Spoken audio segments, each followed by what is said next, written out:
Absolutely, Amanda. We are all set up and broadcasting live from Parsons, Kansas, upon the footprint of Parsons High School, home of the Vikings.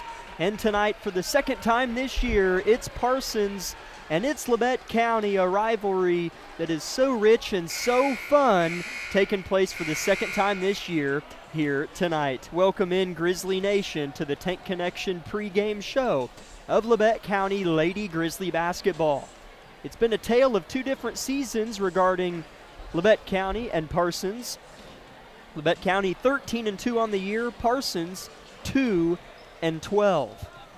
So definitely a team that's done pretty well, and a team that's labored a little bit and trying, refigure out kind of how to get back in the winning sense of things under new head coach Wes Kroll. He'll get it going, but this year's been a bit of a struggle for them. So Labette County looks to come in and take care of business tonight. I'm Jack Leake III, alongside my father Jack Leake and Lucas Hayward on the KLKC Sports YouTube live stream. Just 2 minutes until the starters and tip-off, a shorter pregame show here tonight. But, Dad, certainly a week. You play two of the bottom teams in the SEK. Coach Vollmer knows how to handle it just like you would any other game. That's how you handle it. Yeah, that's exactly what we want to do. You don't want to come into these with the letdown emotionally and mentally and, get sloppy and careless and let a few habits creep in. So I'm sure she's coached that in practice, of course, since the Independence game. And so I think the sickness bug stayed away from our girls team. I don't think we have anybody out with that, which is good. So, but yeah, these two communities 10 miles apart, this has been a great battle, gosh, for 60, 70 years. I don't even know. Long time. To allude to the first point that you made, our Grizzly boys have really been kind of bit by the sick bug, and we'll get into that later. But our girls, as far as availability tonight, no effect. Landry O'Brien was sick yesterday, so maybe still overcoming some of those effects is our leading scorer and senior leader, Landry O'Brien.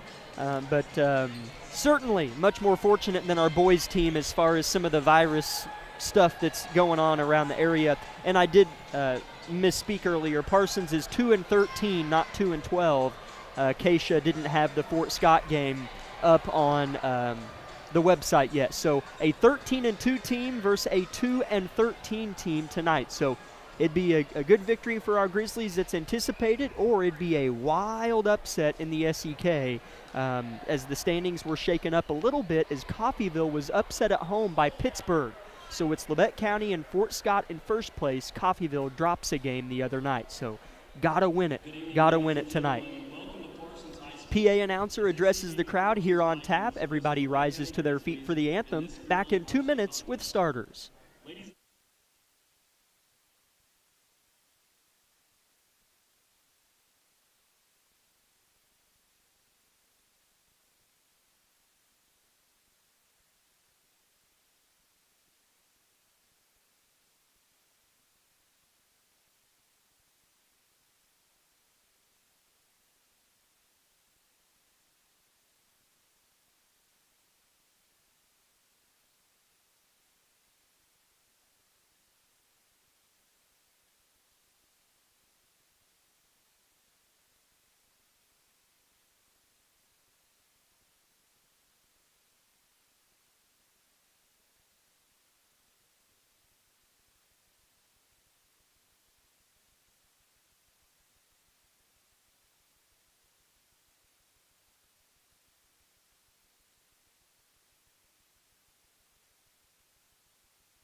Starters actively being named off here below us in Parsons High School Gymnasium. Labette County Parsons set to go at it in the opening game of the night, the ladies contest. Starting for Labette County tonight, number 13, a 5'5" junior guard, Amelia Carnahan. Number 14, a 5'9" senior guard, Aubrey Boss. Number 21, a 5'9" senior guard, Madison Bevins. Number 23, a 5'8" senior guard, Landry O'Brien. And how about this, number 33, a 5'10" senior guard, Kinsley Boss. So for Labette County tonight, it's Carnahan, the Boss twins, Bevins, and O'Brien.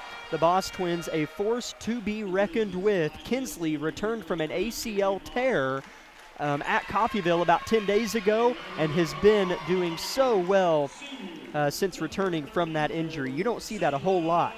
Typically you see it take some time to get back into effect, but she has been great. Starting for the Lady Vikings tonight is number 1, a junior, Braylon Hinman Mitchell. Number 11, a junior as well, Cadence Ball.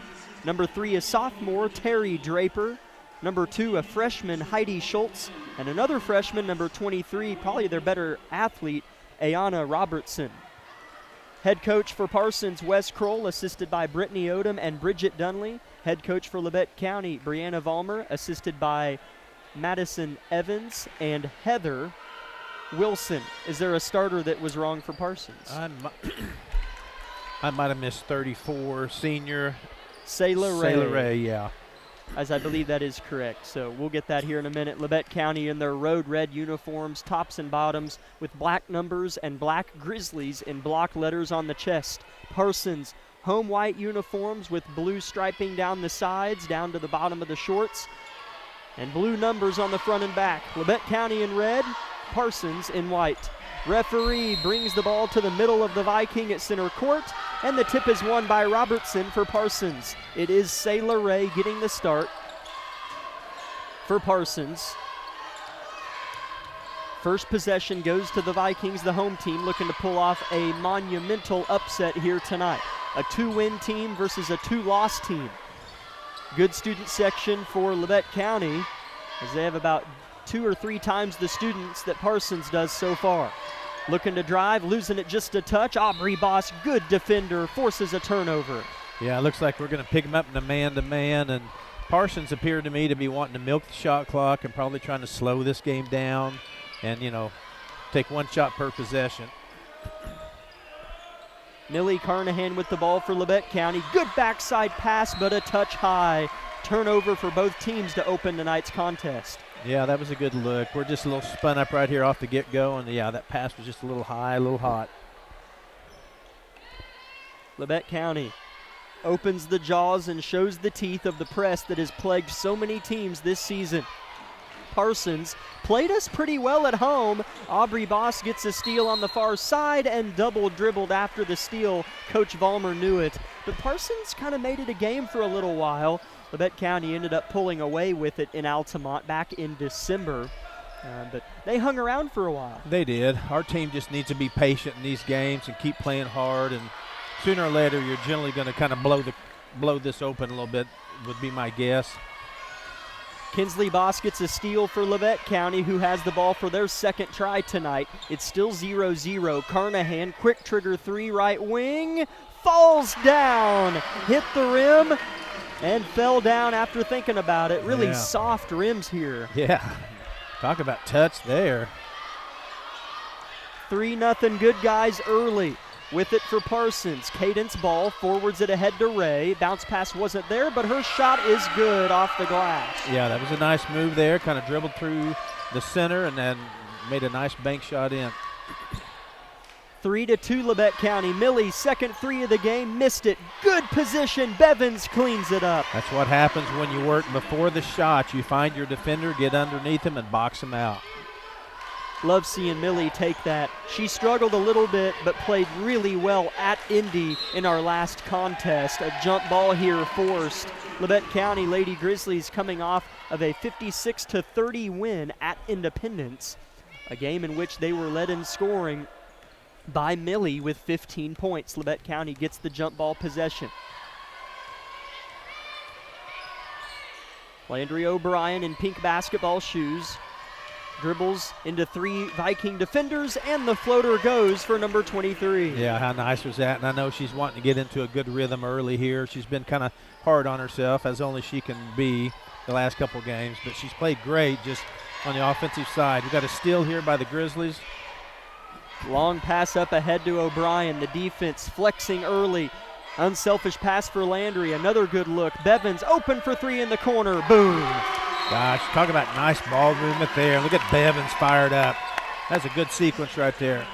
10-2 Labette County, just 2.5 minutes in. Timeout Parsons, back in 30 on KLKC.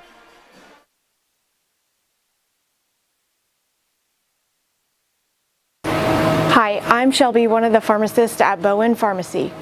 Not only do we keep you up to date on your COVID and flu vaccines, but we also offer pneumonia, shingles, hepatitis, meningitis, tetanus, and whooping cough vaccines. Based on the latest CDC guidelines, we can recommend the vaccines to keep you and your family healthy. Thank you for always choosing Bowen Pharmacy. We're here today and we'll be here tomorrow. Welcome back, Grizzly fans. Jack Leak III with Jack Leak and Lucas Hayward on the live stream. Lady Grizzlies lead 10-2. And a quick whistle as the first quarter continues after the Parsons timeout. Referee calls for a my time, as maybe a shot clock issue. That's maybe what it looked like. They have nice shot clocks here. Has a little bit more modern look to it. Really bright as well here in the gym. Yeah, it has the game. Oh, got a steal by the Grizzlies. Yeah, and 2 there by O'Brien. Yeah, as it has the game clock on there too. I knew it was something different. So 12-2 Labette County. Near turnover here from Schultz, the freshman, a young Parsons team. Here's a 10-second violation. Yeah, that press is just suffocating, man. They are everywhere. There's red jerseys, and Parsons is really rattled right now with that press. It is a young Parsons team showing just 2 seniors on their roster, so they'll get it figured out. Here's a Labette County turnover. It'll go to Parsons with 4:50 to play in the opening period.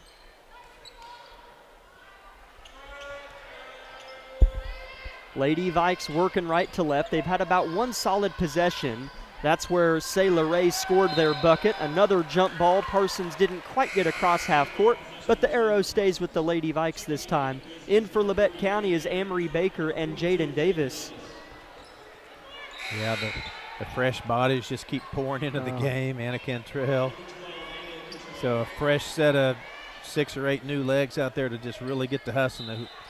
So I'm sure the pressure will just stay intense here.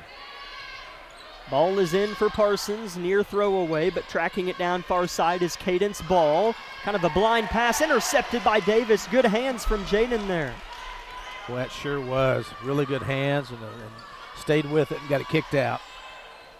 O'Brien has to track a ball down at half court, does so before it crosses and has a violation. Labette County still has it. Millie in the corner, looks to drive and create. No foul called on a bump. Jaden flips one up that misses. Baker's there and fouled on the floor. And that'll be the first foul of the game. Yeah, really nice job there by Baker, being in great position. She does that so well. Jaden had a look. It was just a little off balance, maybe just a little bit rushed there, but close enough to certainly take that shot. Set play here, O'Brien, three-pointer strong. Rebound goes to Millie. She's caught on a tightrope. And did she step out? She did. Turnover, Grizzlies. Yeah, just caught it with her toes right on the line and then kind of just lost her balance. Nearing the 4-minute mark, first period. Parsons 2, Labette County 12, and a foul on Millie Carnahan as Labette County was threatening to have another 10-second violation. Yeah, those things are going to happen when you're pressing and just really pressuring the ball and jumping to the ball. That those body fouls happen. Ball is thrown in, a little bump here on the backside of Robertson. No whistle. Jaden tracks down a pass, nearly picked it away, but it landed out of bounds. Yeah, I tell you, every pass is contested right now, so the Grizzlies doing a really good job anticipating these passes. 12-2, Labette County, 3:50 first quarter. Parsons right to left in white jerseys, Labette County left to right in red jerseys. Deep three, short but looked good. Rebound is tipped to Landry O'Brien, who begins a dribble left to right. Yeah, that's not the shot I think Parsons wanted, but they're not getting too many good looks. Landry takes a deep three, missed it strong. Jaden Skies boards and shoots at one that was tipped by Robertson. And Labette County will keep in the game for the Vikings is number 3, Terry Draper, in place of Kalissa Kelly. Labette County scoreless on their last couple possessions, but how about a three from Landry? No. And it's fought for and out of bounds, I think, off Parsons. Good call, it is. And Millie comes back in for Landry. Yeah, Landry had a pretty good look there on that inbounds play that we run so much. Just hadn't found her stroke yet from three-point range. I asked Coach today how the girls were faring in the virus battle. Here's a floater from Aubrey, but a travel before the shot. And Coach Vollmer said, well, Landry was sick yesterday and is still a little under the weather today, but she didn't mention anybody else. Yeah, so that's good. That's good. Kind of sounds funny to talk about so prominently, but goodness, it's been a while since I've seen so many kids gone from school every day. Timeout Parsons. Yeah, for sure, and it's affecting all schools in the area, so just one of those winners. Everyone's ready to kind of get through this and put it behind us. Timeout Parsons, as previously mentioned. Score is still Labette County 12, Parsons 2. 3 minutes to play, first quarter. We'll keep it here, already partway through the timeout, and we'd like to thank O'Brien Ready Mix, Vollmer Cement Finishing, Wood Insurance Center, the Corner Store of Altamont, USD 506, Labette Bank, Commercial Bank, Community National Bank, and Olson's Ace Hardware. Nice.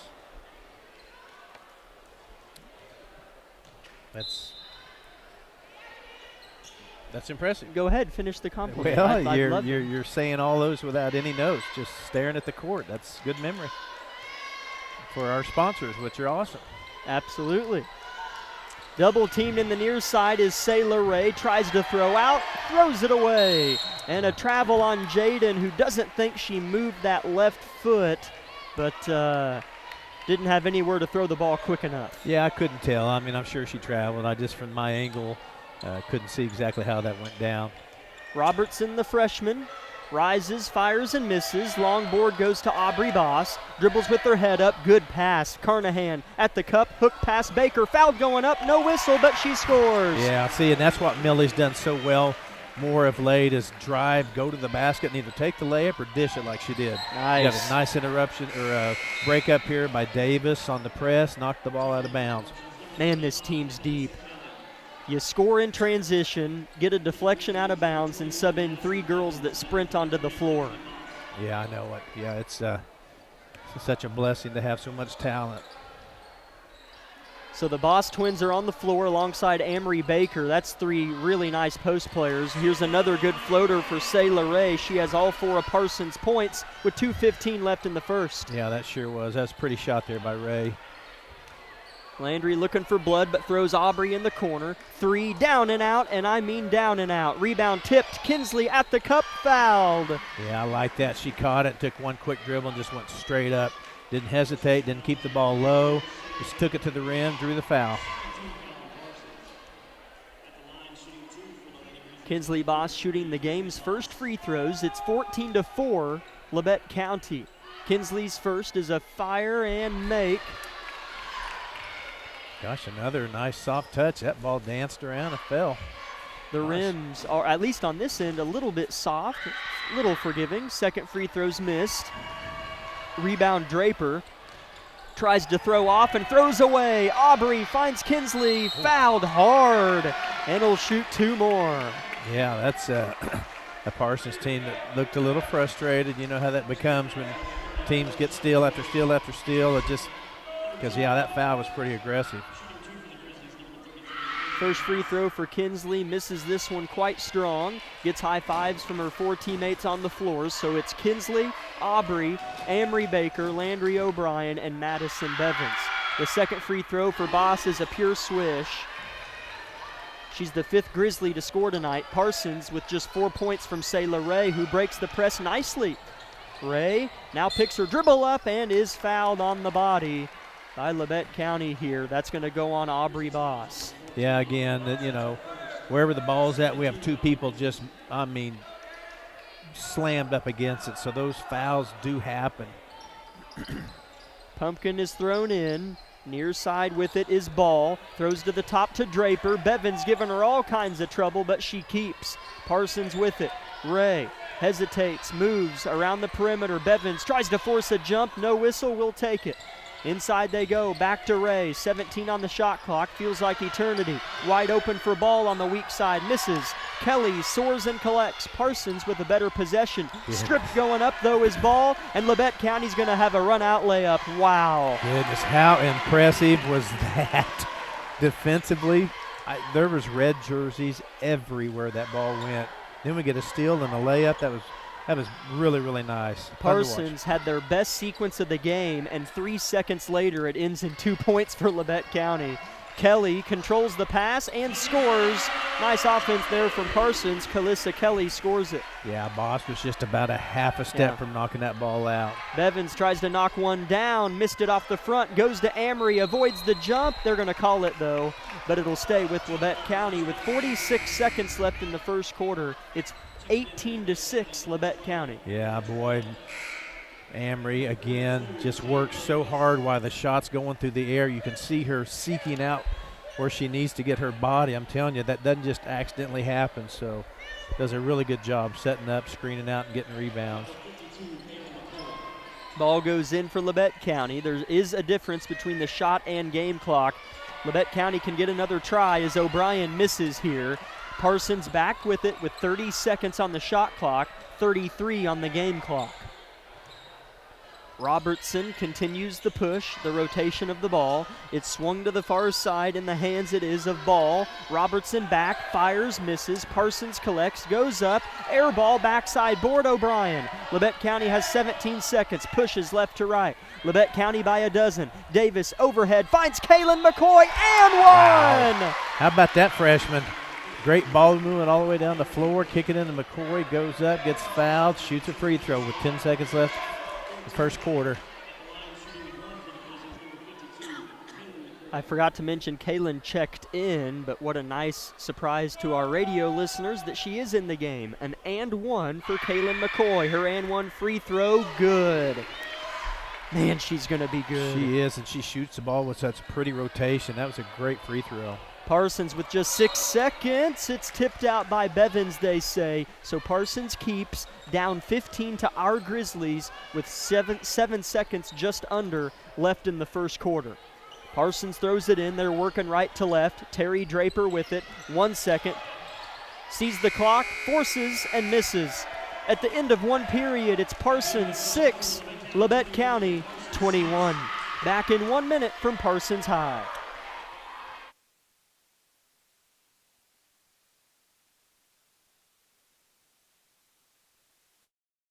My name is Bria and I'm a pharmacist at Bowen Pharmacy. I'm here today to tell you about one of our patient programs, Meds to Beds.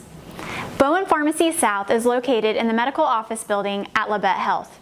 Our staff works closely with the doctors, nurses, and social care workers to ensure that your transition out of the hospital is an easier and more convenient experience for you and your loved ones. If you are having inpatient or outpatient surgery, we will get your medications directly from your doctor and deliver them right to your hospital bed. If you are having a baby, we will get your medications or anything else that you may need to get your family home without the hassle of making several stops along the way. Whether you're here for a few hours or a few days, we are here at Bowen Pharmacy and Bowen Pharmacy South to help get you well without any interruption in transition of care. Just ask for Meds to Beds. At Bowen Pharmacy and Bowen Pharmacy South, we are here for you today and we are here for you tomorrow.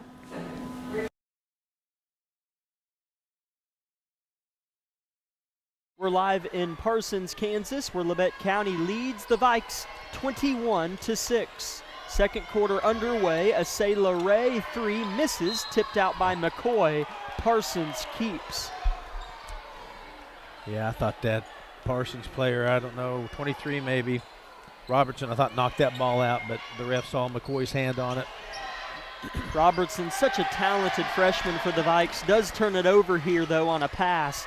And Labette County has it back. Davis from 8 feet off the glass, you betcha. Boy, that was better. It was a quick shot, but she was balanced. She wasn't falling away. Davis knocks that shot down. Really nice. Parsons looking for something. Draper, defended by 3 Grizzlies, heaves it to an open spot on the floor. About all you can do. Stoneberger in the game for Parsons. Robertson at the top. 2-3 zone for Labette County. Ray in the corner, doubled. Long floater, good. Yeah, she's done that 3 times, I think, tonight. So does a nice job of penetrating and shooting that little soft floater, does Ray. Parsons has kind of their first tip pass out of bounds in transition. Terry Draper doing what she does well, and that's causing harassment defensively. Pokes it out. O'Brien back in for Cantrell for Labette County. 23-8 Grizzlies. O'Brien is found on a cut about 7 feet from the rim. Good idea, but too high for Davis. Turnover Grizzlies. Tried to kind of float pass down to Davis. Yeah, I always appreciate that about Landry. She's always looking to share. In that instance, it wasn't there. Draper throws out of the press, but not in time. Carnahan back to O'Brien, and it's out of bounds off Draper. It would have been Labette County or Parsons' ball, but Draper hustled back and probably didn't know that we touched it last. Yeah, I think that's the case. And once again, Landry was looking to dish the ball up the floor. So set play. Landry wants her first 3 of the game. Miss, died off the rim. Out of bounds off Labette. Parsons has it. 23-8 Grizzlies, 6:40 first half. I think they called McCoy on a foul there. Didn't know if you saw okay. That. I did not. Over the back. Thank you. I did not see that. As fouls have not really been a part of this game. That's just the first of this quarter. There was only 1 or 2 called in the first half, or first quarter rather. As if you're on the radio, it might sound like this game's in Altamont, but it's in Parsons. Look at that student section. Yeah, Labette County gets a turnover here. Yep. And Carnahan traveled subsequently on this end, so the teams exchange turnovers, and Parsons has it back. Yeah, just that little bit of giddy up there right before she took off. Just both feet kind of shuffled. Parsons looking for success in just their press break here. Draper in trouble, heaves it out of bounds. Turnover Parsons. That's tough. I wouldn't want to dribble up against it. Our girls, like I said the other night, they do such a good job of just feeling where they need to be. It's no longer this geometry. Their bodies just move where they need to be on that press. Amory Baker tries to draw kind of a little foul here, but it's just blocked out. Labette County will have it. In the game for Parsons is number 2, Heidi Schultz. She checks in for Terry Draper.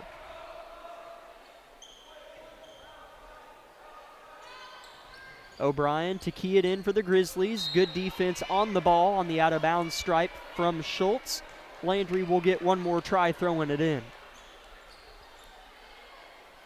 She's got it from the ref, who begins the 5-second count. Landry finds Carnahan in the corner, drives and dumps. Kinsley kick out Aubrey, her sister. Dump down, what a find! Baker missed it though, but what a tremendous look from Boss. Labette County still hustling and keeping. Amory Baker sticking with it like glue. Aubrey right wing, good, but a foul away from the ball. What a good possession though. Gosh, how fun. I mean, that was just fun watching that take place. Labette County coaching staff wanted that 3 to count. They were hoping that foul was going to be on Parsons and the bucket would count. They loved that hustle we showed there, but that's going to go on Amory, her first. 23-8, each team with just a 2-point bucket this quarter so far. Stoneberger double team, passes out, reversal. Farrow Getman in the game. Ray wants a 3, good.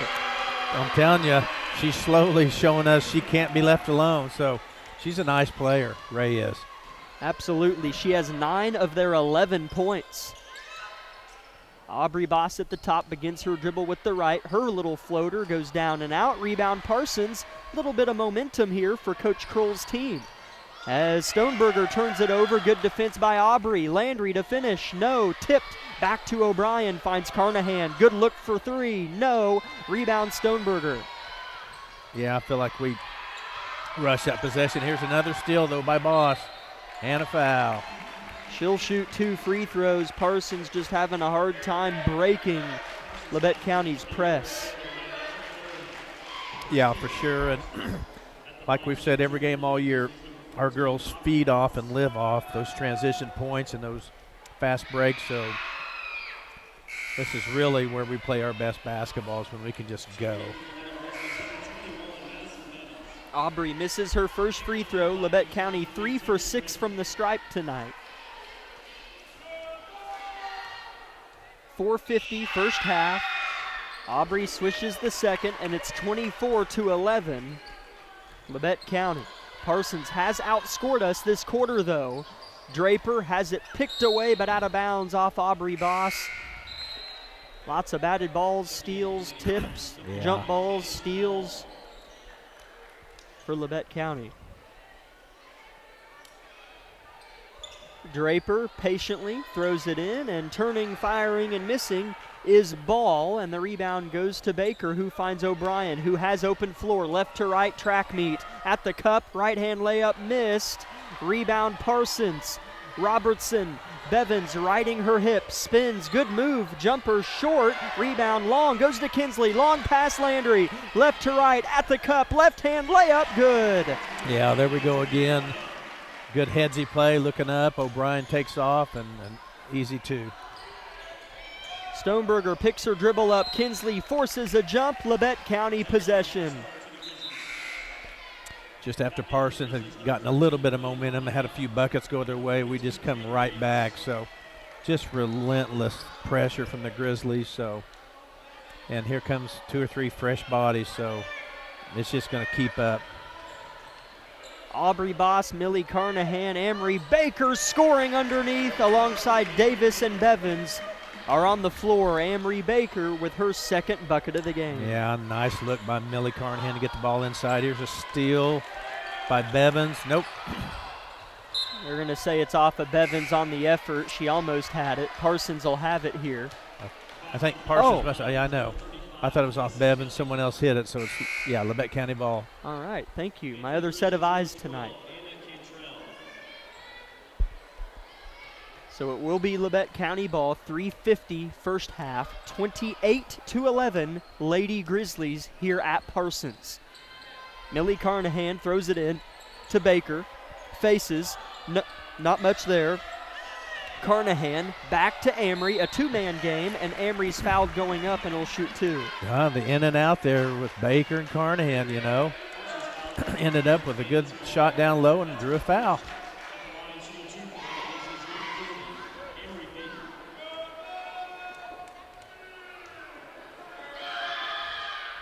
First free throw good for Amory Baker. She's got 5 points.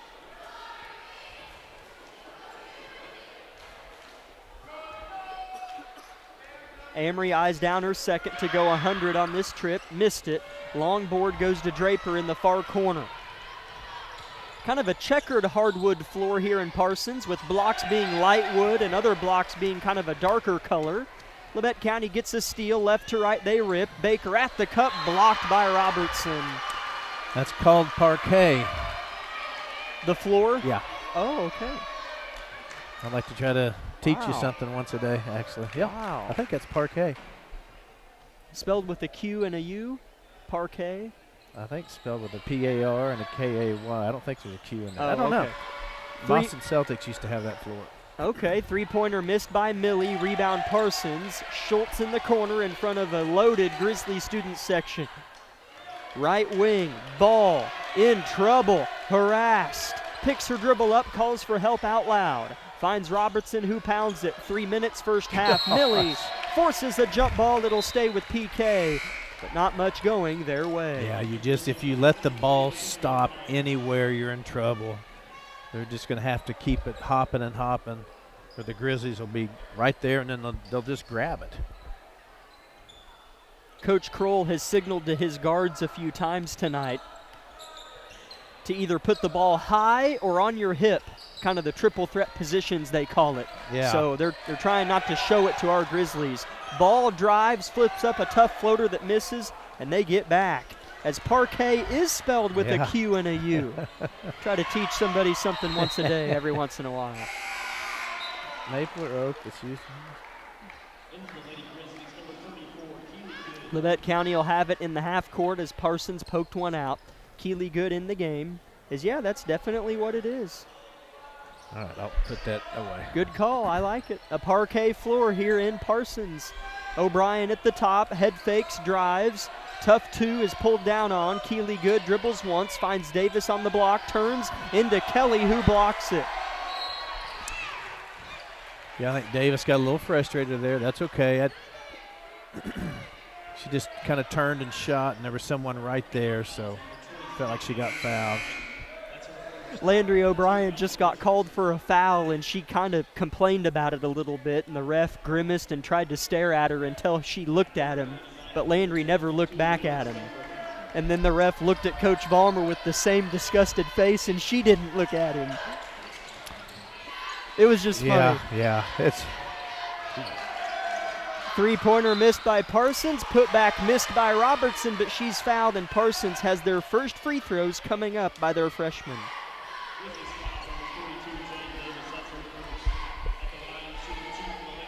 Need to get myself situated here. I was lost in the parquet world. I was, so I didn't have anything to say there. Was that the Wordle today? What was the Wordle today? I forget the minute I hit submit. Yeah. We shouldn't say out loud in case people are still doing it, but the online game where you guess a word each day, something our family does. First free throw up and good, and the second one missed by Robertson. Would assume the game's going well if you're talking about Wordle. Ball thrown away by Labette County here. It's 29-12 Labette County with 2 minutes to play in the first half. Second quarter has not been as nice for Labette County. They have just 8 second quarter points as Coach Kroll calls a timeout. It's a full timeout, so hopefully we'll kind of reset this game and Labette County can get some scoring going after this 1 minute break on KLKC. At Labette Community College, we're passionate about medicine and compassionate about people. Our highly trained instructors provide innovative career-specific education in the field of diagnostic medical sonography. Do you already have an associate or bachelor's degree in healthcare? Earn an additional certification in sonography. LCC offers a 12-month completely online program with a clinical component. In as little as 1 year, specialize in OB, abdomen, or vascular. For more information, text pound SONO to 620-293-6671 today. Apply online at labette.edu. Discover what you've been missing in Parsons, Kansas. Curious Minds Discovery Zone, a children's museum that inspires a love of learning, with hands-on exhibits for all ages to imagine, create, learn, and discover. Kids enjoy looking through microscopes, building on our magnetic ball run wall, creative play in our doctor's office or grocery store, and lots more. Discover, explore. Parsons, Kansas.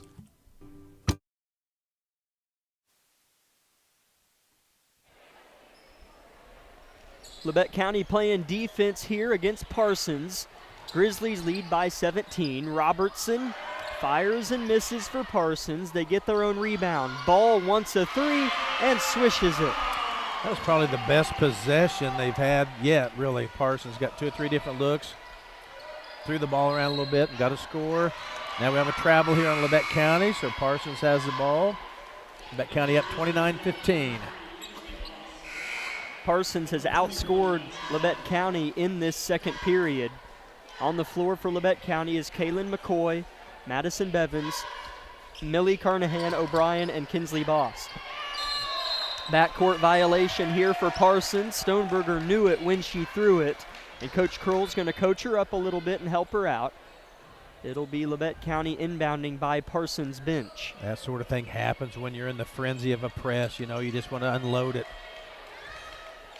Kinsley Boss looking for the high-low. Good pass. McCoy missed the layup, but there's Bevins. She has it swatted out of her possession, and Labette County keeps as it tumbled out of bounds. Yeah, that was a pretty good look there. Just got hit right at the last second. Minute 20 left in the half. Labette County only up 14. Carnahan a three. Strong tipped by somebody, and they're going to say McCoy, so the Vikes get it back and can add to their successful second quarter. They'll have to do it through a sea of red, so we'll see how this goes.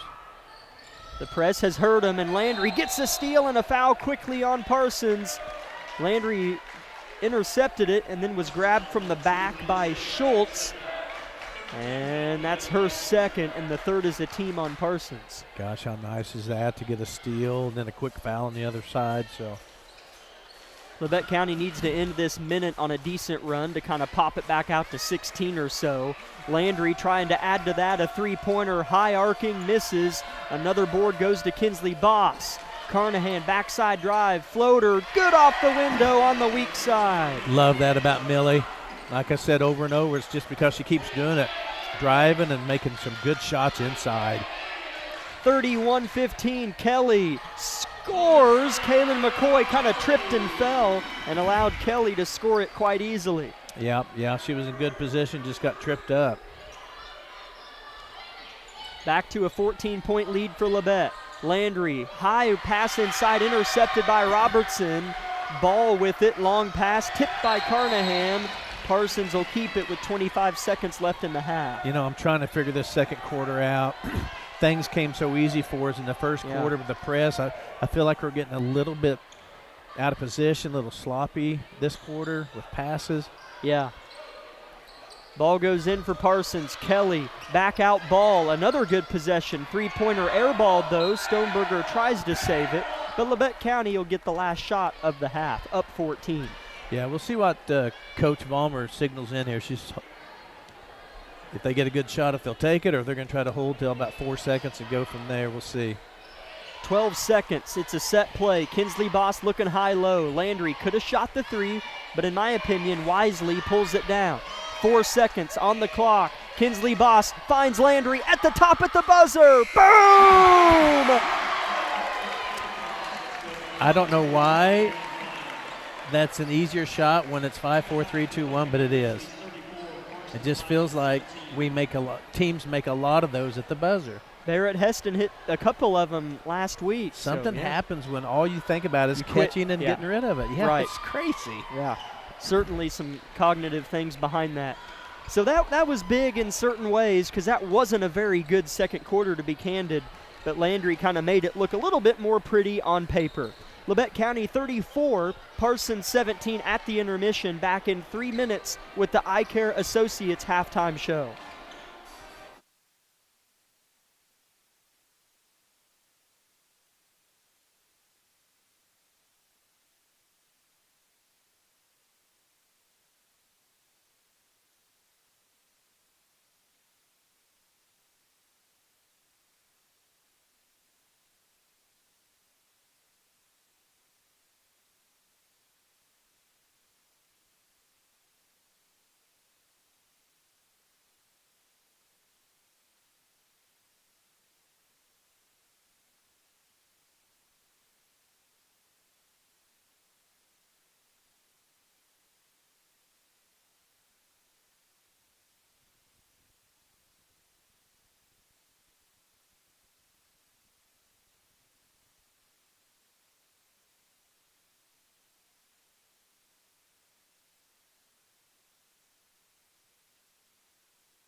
Welcome in, Grizzly Nation. This is the Eye Care Associates of Parsons halftime show brought to you by Doctors Newland, Gilmore, and Ray. Your halftime score from Parsons High School is Labette County 34 and the Lady Vikings of Parsons 17. I'm Jack Leake III alongside my father, Jack Leake, and Lucas Hayward on the KLKC Sports YouTube live stream. Labette County outscored Parsons 21-6 in the first quarter, and in the second period it was only 13-11 Labette County, and that was after a buzzer-beating 3 for Landry O'Brien to end the half. What'd you see that was contrast between those two quarters? Well, I think we spoke a little bit about it there. I feel like we continued to play good defense. I think maybe Parsons, you know how it is, you kind of slowly figure out a little bit about getting the ball up against the press, or, you know, that seems to get a little easier generally. It doesn't get harder as the game goes. And so they had a few good possessions off that. I still think we've gotten a little bit loose offensively with some passes, which are turnovers, which in essence give them extra possessions. And, I mean, I think it's just that simple. We were taking some pretty long shots there, and, you know, something to guard here. Not that tonight's a guaranteed win, not that Friday's a guaranteed win, but, you know, if we just talk about teams, we feel like we should win tonight. We feel like we probably should get Chanute Friday. Well, then we turn right around and go to Fort Scott. That's a huge game. And so these two games need to be fine-tuning for us and cleaning stuff up and staying super tight offensively on turnovers and whatnot. So I look for us, hope that we have a really good second half to build on Friday, and then to build on that game for the last three, because it's Fort Scott, Pittsburgh, Coffeyville. So that's the heaviest part of our schedule. Absolutely. And Labette County, you know, I mean, even though we lost at home to Fort Scott, what this team desires is a couple things. Obviously, you know, to do well at the state tournament, but also to win an SEK League title. That loss at home against Fort Scott changes nothing. We still control our own destiny. If we win out, we're outright SEK League champs. Outright. Will not share. Right. So it is still nothing changed after that loss at home to Fort Scott, except maybe a sub-state seeding, but that's all a gamble and guess anyways. So still, you know, what they want is truly right in front of them, and tonight they are halfway through tonight's game anyways of keeping that to be true after tonight's game, as they lead 34-17 against Parsons. Leading scorer for Labette County was Landry O'Brien with 11. Maddie Bevins and Amory Baker each had 5, as did Millie Carnahan. Kaylin McCoy had 3. It was a bucket plus the foul. Kinsley Boss hit 2 free throws, and Aubrey Boss hit 1 free throw. For Parsons, Sayla Ray had 9 of their 17 points in the first half. Kalissa Kelly had 4. Cadence Ball had 4. And Ayana Robertson had 1. Again, at the end of the first quarter, it was Labette County 21, Parsons 6. And the Vikes put some things together on both ends, and it was only 13-11 Labette County, giving you your halftime score, 34-17 Labette County. Another game around the SEK. Fort Scott tonight plays at home against Chanute. Coffeyville tonight plays, or no, they played last night. Coffeyville beat Columbus by 10 points last night. Coffeyville's off tonight. And then Pittsburgh, I was just looking at a few of the notable teams in the league.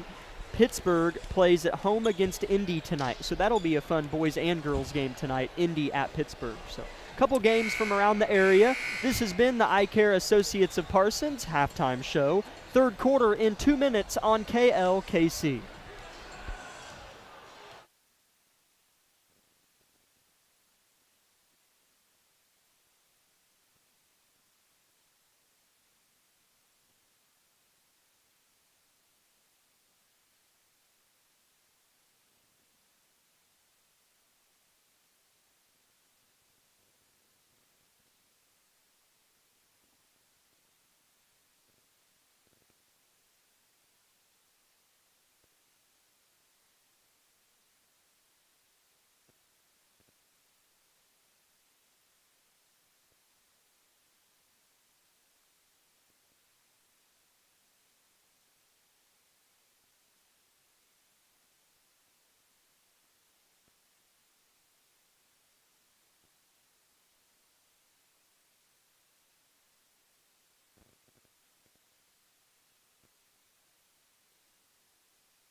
34-17.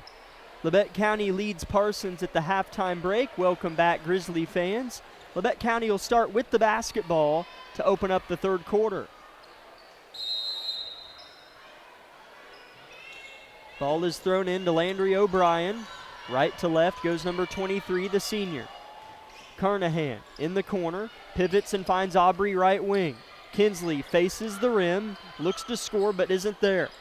Bevins bobbles it, collects, defended by Robertson. Maddie pulls up, an awkward jumper goes down. Golly, muscled that up there off that dribble drive and that jump shot. I'm going to guess Coach Vollmer wasn't incredibly pleased with that second quarter. We'll see if we have a good third here. As here's a foul on Aubrey Boss. Draper dribbled into her. Yeah, Aubrey did a good job, though, of sealing that off and not letting her have a layup. So she's going to have to earn those 2 points at the free throw line here. Excuse me. 36-17. Draper makes the first free throw. Her first point tonight. Sayla Ray had 9 points of their 17 in the first half. The second for Draper's on its way and short, grazed the front of the rim. Aubrey Boss collects the rebound, a rainbow dump to Millie. Now Bevins on the swing. Inside Kinsley, right hand hook. No good, but she's fouled. Yeah, that was a nice little move in there by Kinsley. Kind of faked and jab step left and then went right with a little nice soft hook shot. So real good inside play there by Boss. 36-18 Grizzlies. First free throw for Kinsley is off the mark.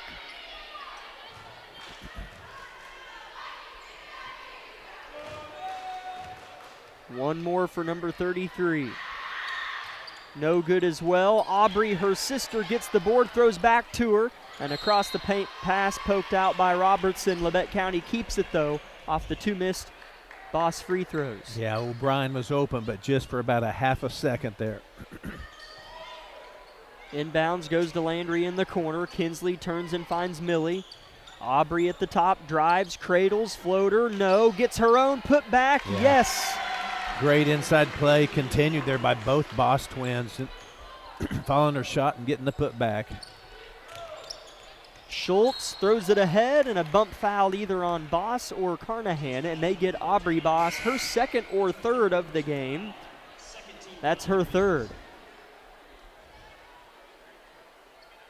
Yeah, she'll probably take a seat. Yeah, here comes Baker in to give her a breather with 3 fouls. She was kind of hiding behind somebody, hoping she wasn't getting pulled, but that's just that competitive nature there. I love to see that. Aubrey, a very good defender. 2 of those 3 fouls have just been her trying to make a play on the ball. Robertson, a jumper for her, misses. Bevins tips it to Ball, who's fouled going up. The foul's pouring in here in the third quarter. That's just kind of an unfortunate hot bounce off the rim there. We had that rebound twice. Cadence Ball at the line for Parsons. Her first free throw is a switch. She hit a 3-pointer in that second quarter. Her second free throw's good as well. 38-20 Labette County. 6:40 to play in the third quarter. Carnahan right wing doesn't pull down the open 3, or doesn't shoot it rather. Landry right wing with it. Dump down Bevins. Shot no good. Robertson on the rebound. I tell you, this is good practice for us. When we don't score off the fast break, we have to run our offense, and that seemed to be harder for us to score, so we really need to get better at that. Ray in the corner, drives, wide open layup is missed, and a hack foul and the bucket. Alex Stoneberger or on the floor. They're going to, oh, okay. No, it was an and one. So Stoneberger gets her first bucket and her first free throw coming up shortly.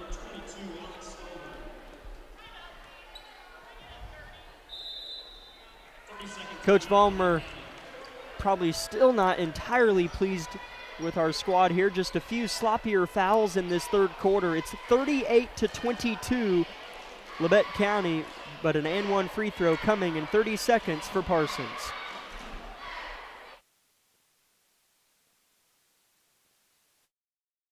V93.5 is your home for the best variety of the 80s, 90s, and today. Get your day started with the Anna and Raven Morning Show. You're the judge during Couples Court. Couples share their disagreement, and then you decide who's right. Think you know pop culture trivia? It could pay off, and you score the cash jackpot when you play Can't Beat Raven. Krause in the House gets you home every weekday afternoon starting at 2. Stream us anytime, anywhere at KLKCradio.com.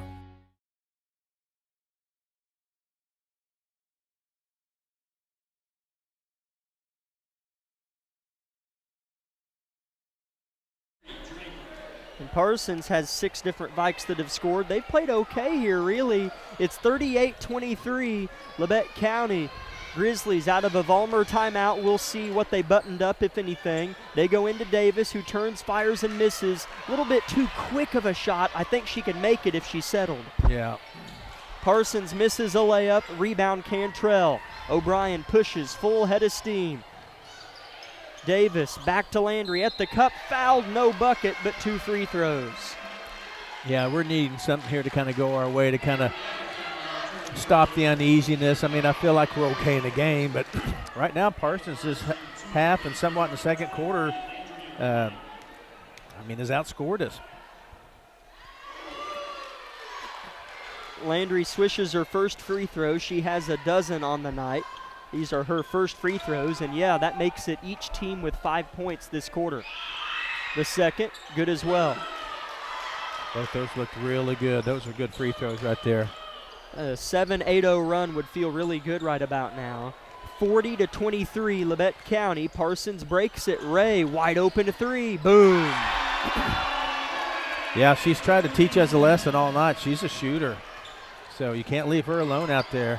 She's got 12 points. Robertson hits the deck and slides 6 feet. Davis scores on the backside. Yeah, that was nice. Good inside pass there by O'Brien and a good balanced shot by Davis. Nearing the 5-minute mark, third quarter, and that is the 5th team foul on Labette County with 5:13 to play in the third quarter. Goodness. And that's the second on Baker, so 2 free throws from here on out in the quarter for Parsons, and at the line this time is Heidi Schultz.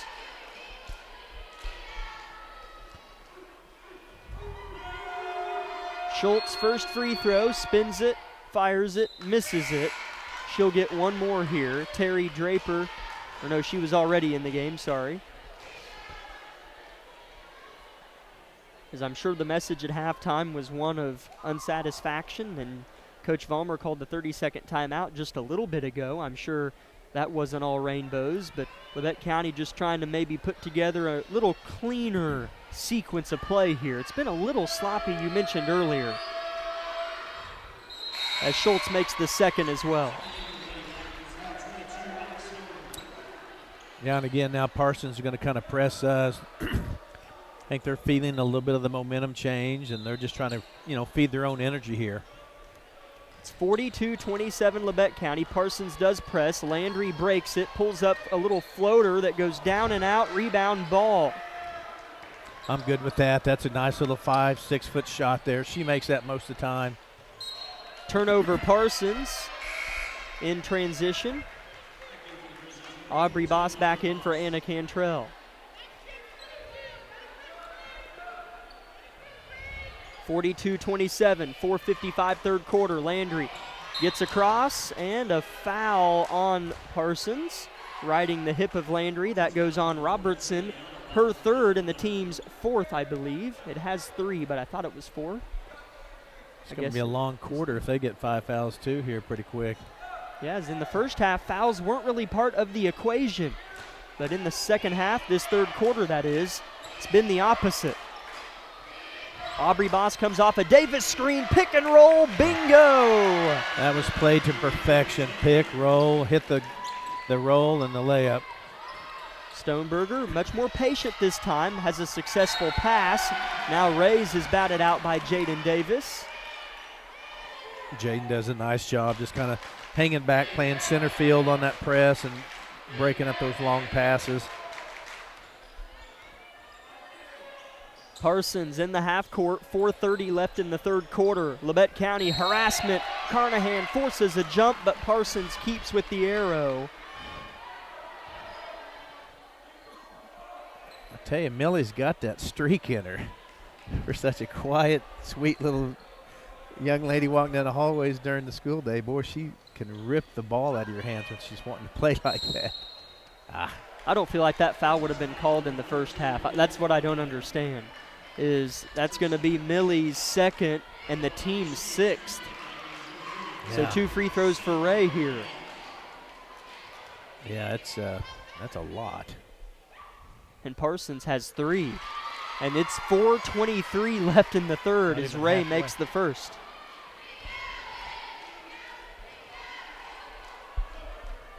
I guess I was saying we're not halfway through the quarter. As Ray misses the second. That was the 11th free throw shot this half by both teams combined. In the first half, there were only 10 in the first half total. Baker, backside, scores it off the glass for Labette County. Boy, 2 good things there. That was an amazing pass, and Baker had to have her head on a swivel to catch that too. Robertson scores on the other end. That's her first field goal of the game. I tell you, Parsons has got a little bit of confidence coming here. Good Another good pass. Yeah, Davis makes the high shot that fell down. Landry O'Brien on the assist. Steal, there we go. Carnahan fouled on the pass, and that's the 4th as a team on Parsons, but a little better, more recognizable sequence for our Grizzlies.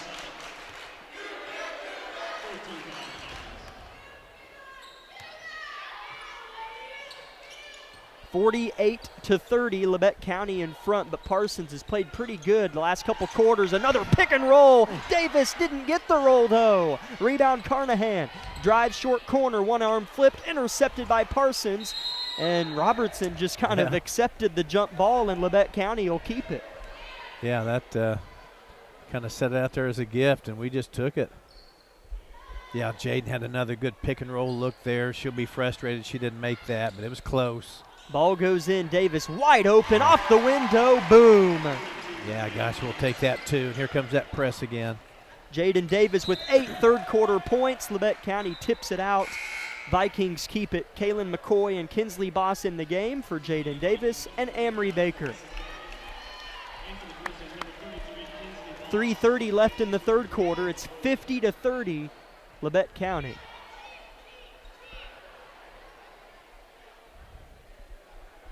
Stoneberger, the inbounder. We'll see who she flips it to. A long pass to Ray. She'll drive short corner, turn into the heart of 2 Grizzlies in Alcatraz. Thrown off the shin of Kelly, and a jump ball keeps with Parsons.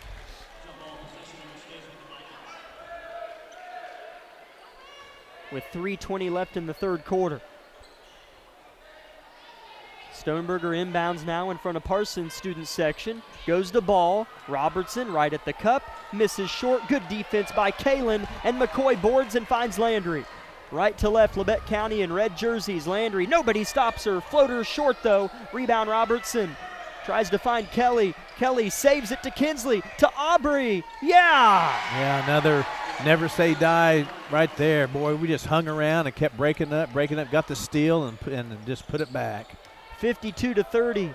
A little bit of that's more like it over the past 3 minutes. Timeout Parsons. It's a full timeout, if I'm not mistaken, as we'll keep it here for 30 and take a 30-second break. We'd like to thank O'Brien Ready Mix, Vollmer Cement Finishing, Wood Insurance Center, Tank Connection, Bowen Pharmacy, Labette Health, Labette Bank, as well as Labette Community College, Woodworth Enterprises, Carson Wall Funeral Homes, the Bartlett Co-op, the Corner Store of Altamont, USD 506, as well as Forbes Hoffman Funeral Homes. We'll be back in 30 seconds. Lady Grizzlies up 22.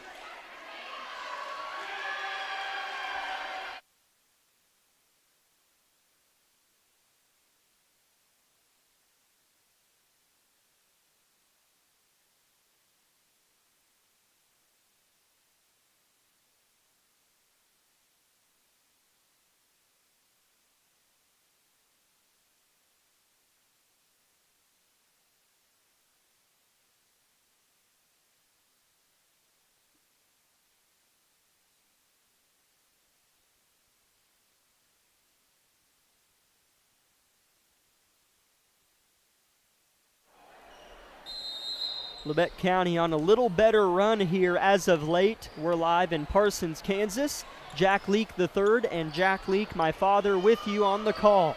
Kaylee Eberhardt in the game for the first time tonight for Labette County, and Parsons turns it over in transition amidst the flurry of the press. Yeah, we certainly haven't let up defensively that way. I think the only changes I've seen that when we were struggling was just kind of how sloppy we got offensively, it seemed mostly. 52-30, Labette County with 2:30 left in the third. Landry, a deep high arcer, misses strong. Eberhardt can't quite save it in play. Yeah, good hustle there by Eberhardt. She made a really good attempt to save that ball. Sayla Ray has it, defended by O'Brien. Dribbles with the left, now crosses over. 2:20 left in the third. Parsons pass, tipped by Kinsley, stolen by Kalen. Yes, quick hands everywhere by the Grizzlies. Aubrey Boss right wing. Landry dribbles into the heart. Floater short, but falls home over the front of the rim. Yeah, great shot. I love her shooter's mentality. If she misses 2 or 3 in a row, it doesn't matter. She just figures the next one has a better chance of going in. Labette County hustles back and pokes another one out. Parsons will keep it though. Carnahan and Bevins in for O'Brien and Aubrey Boss. A minute 55 left in the third quarter. It's 54-30, Labette County. Ray throws it into Ball, who scores off the window. Yeah, not much you can say there. It's a good throw in and just a nice bank shot there by Ball. She has 7 points. Parsons in a 2-3 zone, at least showing it. Bevins in the corner, handoff Carnahan. Drive, hook pass back to Boss beyond the arc. Back to Millie in the corner, shoots the three-pointer. Strong, scored it off the rim, goes to Bevins. Couple dribbles and finds Millie at the top, given room. Back to Maddie. Kalen, post, Eberhardt. Feet on the line. Boss inside, back to Kaylee in the corner.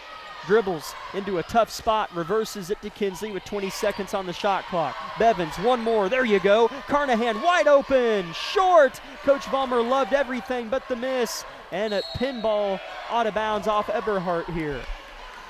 Yeah, some pretty good ball movement there. I'm with Coach Vollmer. I like the movement. Had a couple of good open shots by some good shooters. Just didn't fall. Cadence Ball breaks the press. Good screen by Kelly. Ball cut off by McCoy, now helped by Madison. Little left hand hook shot goes up and down for Farrow Gitman. Interesting little release, but it went in there. 54-34, Labette County by 20. Bevins to make it 23. You got it, Madison Bevins from deep. Gosh, Maddie's a good shooter. I keep saying that. She's just been impressive all year. Cadence Ball all the way to the cup, missed it short, well contested by Kinsley. Eberhardt right to left, spins with it. Pass goes in and out of the hands of Kinsley. Turnover. That was a little more uncharacteristic. Stoneberger with it. Dribbles off her foot but picks it up. Throws. Intercepted by McCoy. Kalen dribbles once and finds Eberhardt with 12 seconds left on the clock. Long pass intercepted by Ball. Sloppy play here from these teams and a blocking foul on Kaylee. Yeah, Kaylee would tell you that pass was just about 1 second too late. It was open for a minute. And for her to throw that, it would have had to have a lot of zip on it. As I forget, that's well over the 5th team foul for Labette County, so 2 free throws here for Cadence Ball, and her first is no good.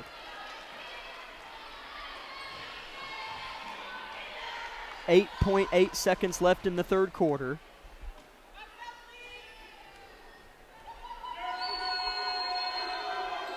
Second free throw good, but a lane violation.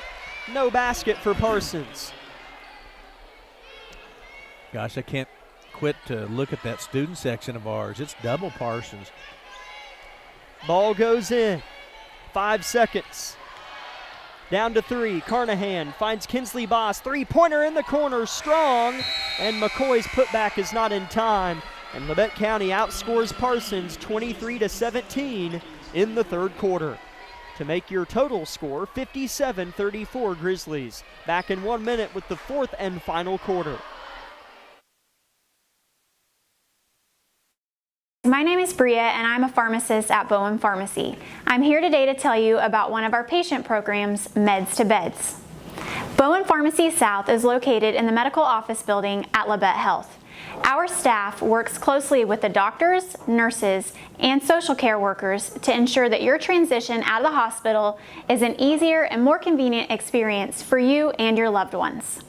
If you are having inpatient or outpatient surgery, we will get your medications directly from your doctor and deliver them right to your hospital bed. If you are having a baby, we will get your medications or anything else that you may need to get your family home without the hassle of making several stops along the way. Whether you're here for a few hours or a few days, we are here at Bowen Pharmacy and Bowen Pharmacy South to help get you well without any interruption in transition of care. Just ask for Meds to Beds. At Bowen Pharmacy and Bowen Pharmacy South, we are here for you today and we are here for you tomorrow.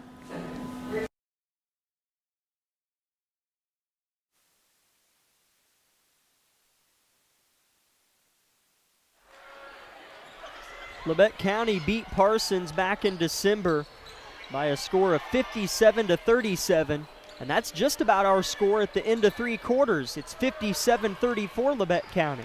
Here's Parsons with the ball. 4th quarter is underway. At the rack, Schultz scores her first bucket of the game. Yeah, we never got that ball stopped. We ran beside her the whole way, but sometimes you just have to stop everything and run and block the driver. Sorry. Kind of talked over a play there. Jump ball in the half court will go to Parsons.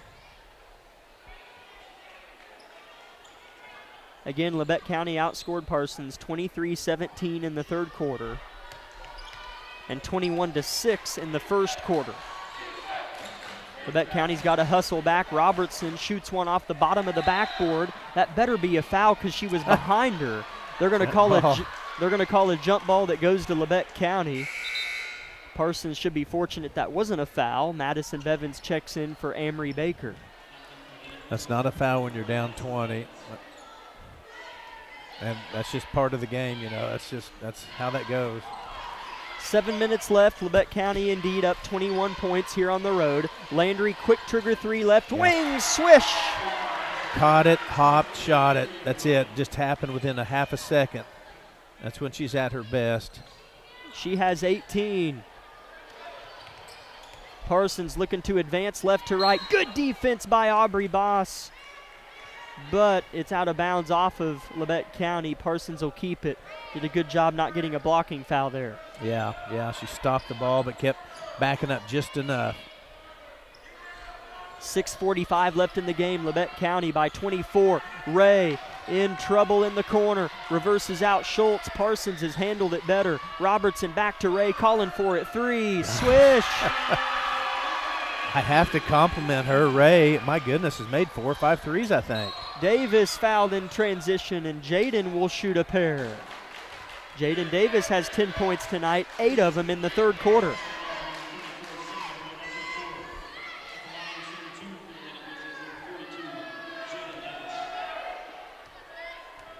Jaden with 2 low dribbles, a spin shot that falls. Sure was a nice shot there. Let's see if she can follow it up on this one. Davis, second free throw, same thing, but short. Rebound Parsons. Labette County up 23. Schultz in the corner, double team. Jaden just ripped it away. I couldn't quite see the whole play. Landry, a long dime to Maddie, and one in transition. Landry O'Brien with a rainbow pass that landed in a pot of gold. Yeah, that was a great pass, too, from 3-quarter court, and I'm afraid we have an injured player here for Parsons. Hopefully it's not too bad. It's an ankle on Ray. She's a fine player. I'd hate to see her hurt. She has 16 points for Parsons tonight. As Ray points to her ankle, is helped to her feet. Certainly hope she's okay. And walks off under her own power. She's been terrific tonight for Parsons. On that last 3 she made, she was calling for it, clapping her hands, screaming for the ball, caught it, didn't think, and swished it. So she's really played well tonight. It's 63-39 Labette County. Maddie Bevins shooting an and one free throw here in just a moment. Maddie kind of getting herself prepped here, going through her routine, you know, kind of the empty hand shot at the basket, trying to mentally see the ball go in. as it is missed, and the board goes to Jaden. Somehow her putback is missed, but she's fouled. Yeah. And Jaden smiles as she makes her way to the blue-colored charity stripe. You know, it's always a good night when you're having fun, and right now these girls are enjoying the game and just really playing with heart, you know, and fun. Davis calmly swishes the first free throw and is still kind of smiling. She is playing pretty good tonight. Jaden had 8 third-quarter points, and this bucket right here, she makes it.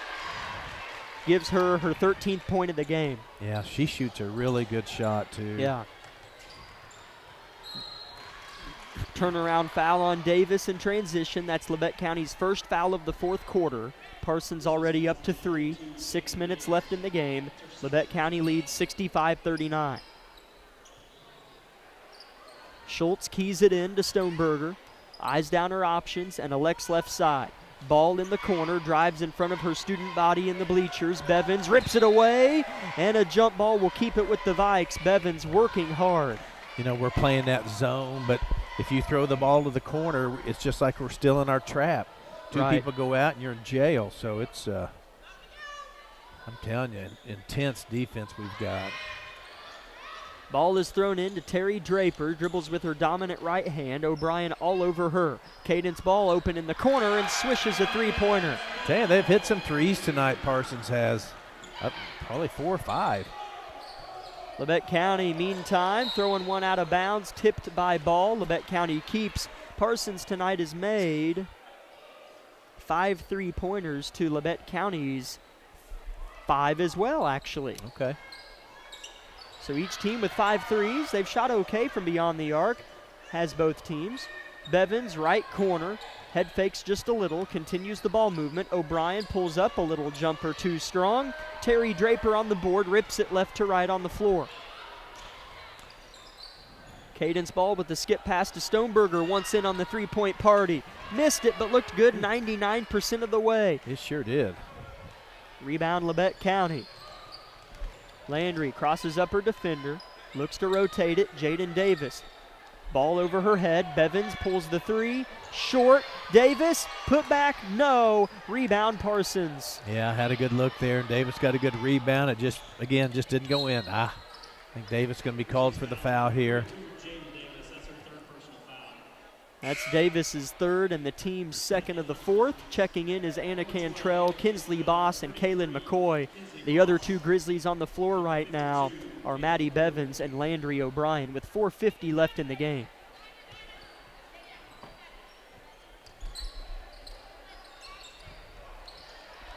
Robertson with the ball, dribbles into the heart of McCoy, and the heart of a steal.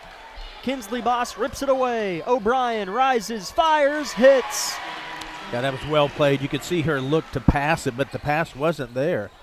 So she pulled up, smartly so, and here's almost a steal by the Grizzlies. Stoneberger calmly collects again, forwards to a teammate that misses. Rebound Labette County. Maddie Bevins slows the roll a touch. Labette County up 25 with 4:20 left. Anna Cantrell with it. Boss doesn't like what she sees, throws it right back to Cantrell. Boss rotates it one more time to Bevins. Wants to shoot it, does so, missed it. Kaylin, put back, good. Gosh, Kaylin continuing to do a good job to keep the ball high. If she rebounds it above her head, she just keeps it up there and goes right back up. Farrow Getman loses it out of play.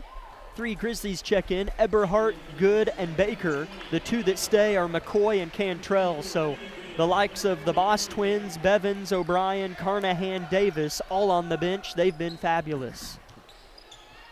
They sure have. And as I look at the next 5 right out here, as we say all the time, here's Cantrell for 3. The next 5 in for the Grizzlies. Pretty talented group too, I'll say. Anna Cantrell, first bucket of the game. It's a 30-point Grizzly advantage. Vikings left to right. Coach Vollmer barking orders. 2 free throws for Draper. Who do they get the foul on during the drive? They get Kaylin McCoy. Okay. Running clock here.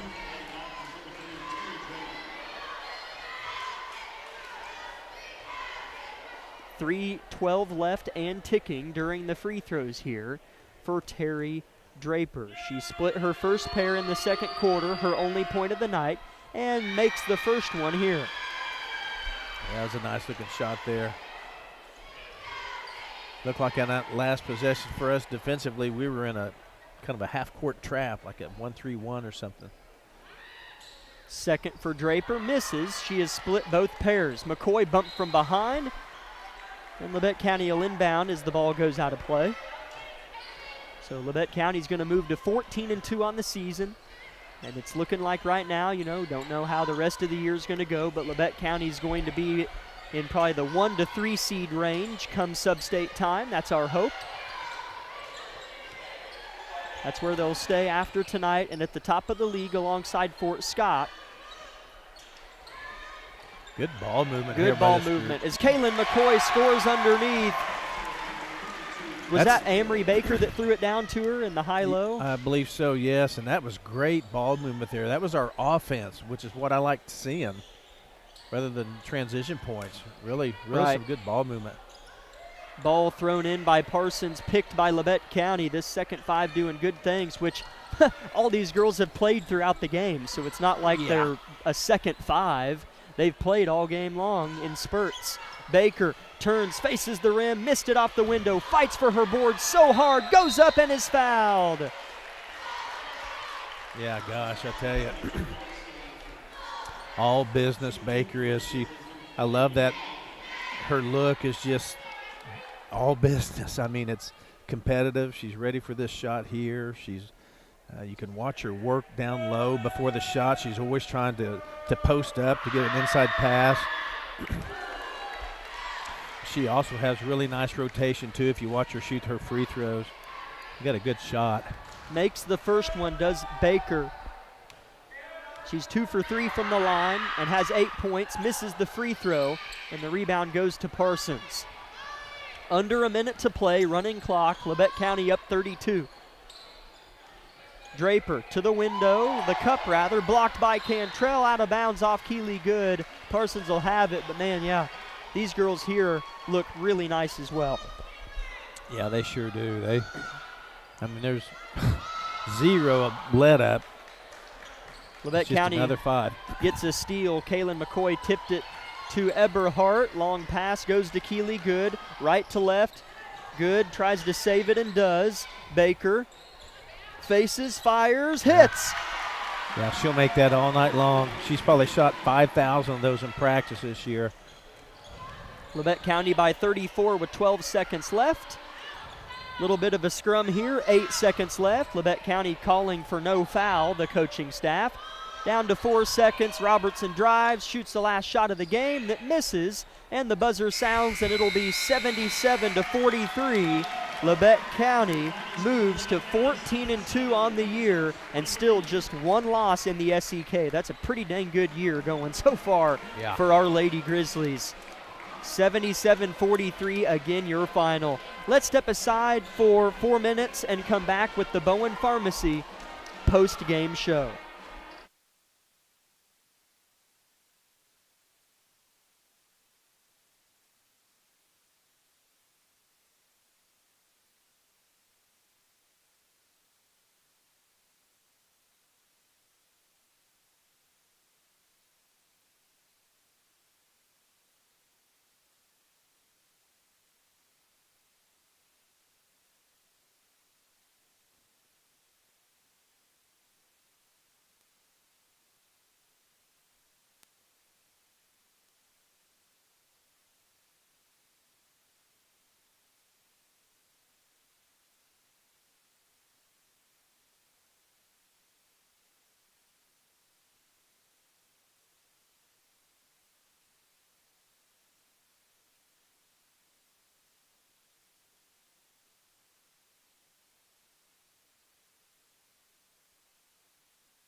Thank you, Amanda, our board op back at the station. Lucas Hayward on our KLKC YouTube Sports live stream. I'm Jack Leake III alongside my father, Jack Leake. Welcome in to the Bowen Pharmacy post-game show. Lady Grizzlies win it 77-43, but it took some positive stretches to make it a 37-point victory. As for a solid little portion of the second quarter, mostly actually, and some of the third quarter, Parsons outplayed us as far as cleanliness, pace, and tempo. Yeah, it kind of felt like they did, and I thought a little bit about that. Sometimes it's hard to sound like an excuse here, but when you're up 15-20 and feel like you have a situation under control, it can be hard to stay super focused in all facets, you know. That's a good point. It's so easy to get a little bit careless and almost let the fun of the game take over some of your soundness. And so, but also credit Parsons. I didn't ever see them just call it quits type thing and throw in the towel. They got a nice young team that they'll have to be played and reckoned with over the next 2 or 3 years, I can tell you. Yeah, absolutely. Leading the way in scoring for Labette County was Landry O'Brien with 20 points. Jaden Davis crept her way up to 13. Maddie Bevins had 12 on 2 3-pointers. Amory Baker had 10. Kaylin McCoy had 7. So the front court for Labette County really dominated. Moving bodies was Bevins, Baker, McCoy, and Davis. Other scorers for Labette County included Carnahan and Aubrey Boss with 5, Anna Cantrell with 3, and Kinsley Boss with 2. For Parsons, Sayla Ray had 16 points, Cadence Ball had 10, Schultz and Kelly each had 4, Stoneberger and Robertson each chipped in with 3, and coming up the rear was Draper and Farrow Getman each with 2. At the end of the first quarter, it was Labette County 21, Parsons 6, and then at halftime it was 34-17 Labette County. In the third quarter, Parsons had 17 while Labette County had 23, and then Labette County turned it on again and got them 20-9 in the fourth quarter, giving you your final score: Labette County 77, Parsons 43. Labette County will host Chanute on Friday at home, and Labette County moves to 14-2 on the season and looks to continue the positive nature after that loss at home against Fort Scott. Not too long ago, they have already fixed that with a win at Indy, a win here tonight, and then look to move on also with the win at home against Chanute on Friday. Again, this is the Bowen Pharmacy postgame show of Labette County Lady Grizzly basketball. Let's go ahead and step aside for one more 1-minute break, and we'll come back with some more postgame talk and see if Coach Vollmer comes to join.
Welcome back, Grizzly fans, to Parsons, Kansas, where Labette County and Parsons are going at it.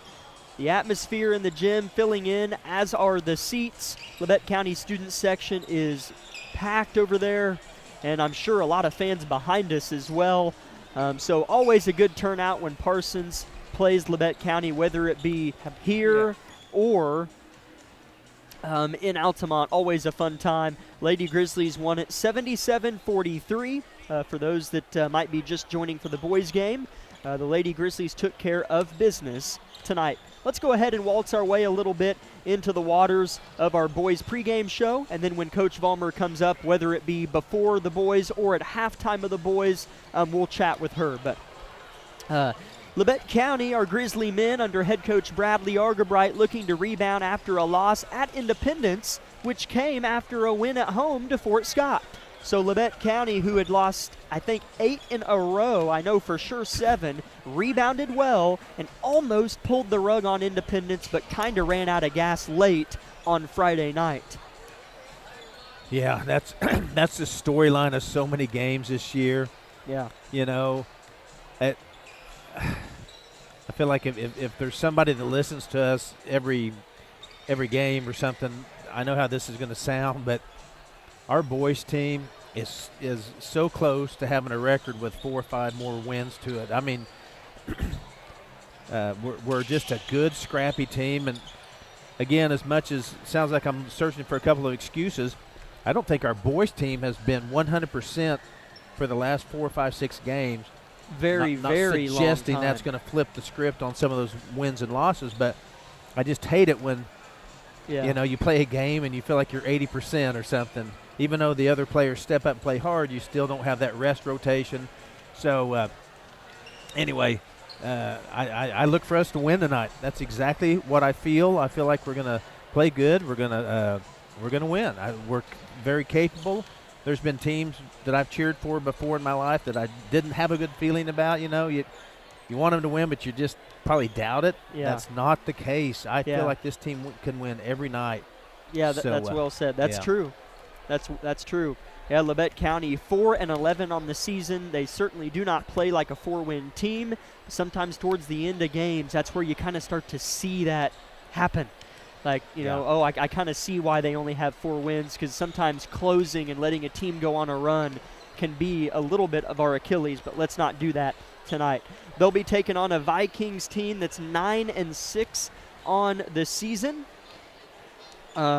Parsons is coming off of a 50-46 win at Fort Scott. They were in control late, so that score's a tick closer than it is on paper. But Parsons has 2 straight wins, a 3-point win over Frontenac and then a 4-point win over Fort Scott. But before that, they had 3 straight losses. So this Parsons team back on track a little bit.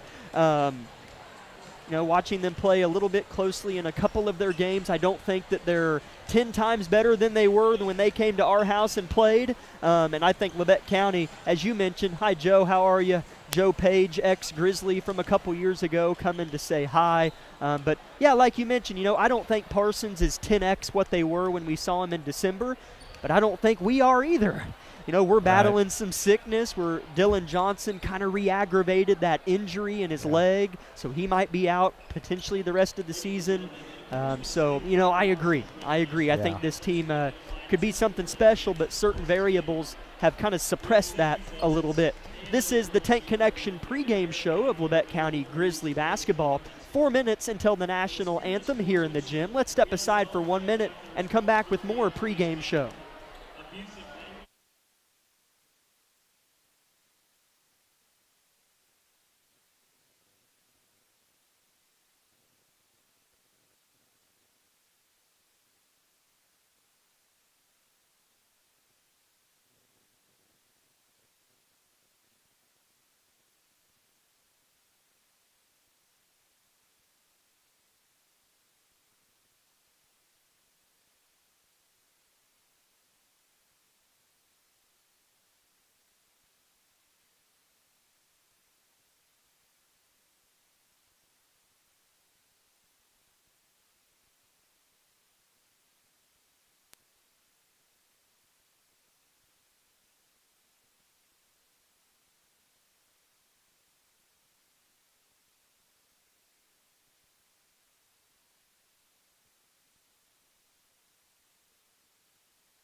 The main player for Labette County, as we welcome you back into the Tank Connection pregame show, the main player for Labette County the last 3 games has been Kagan Bates. In order, Independence, Fort Scott, Winfield, he has scored 14, 21, and 22 points.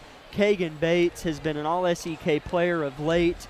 So good has been Kagan Bates. Yeah, I mean, he'll play good tonight.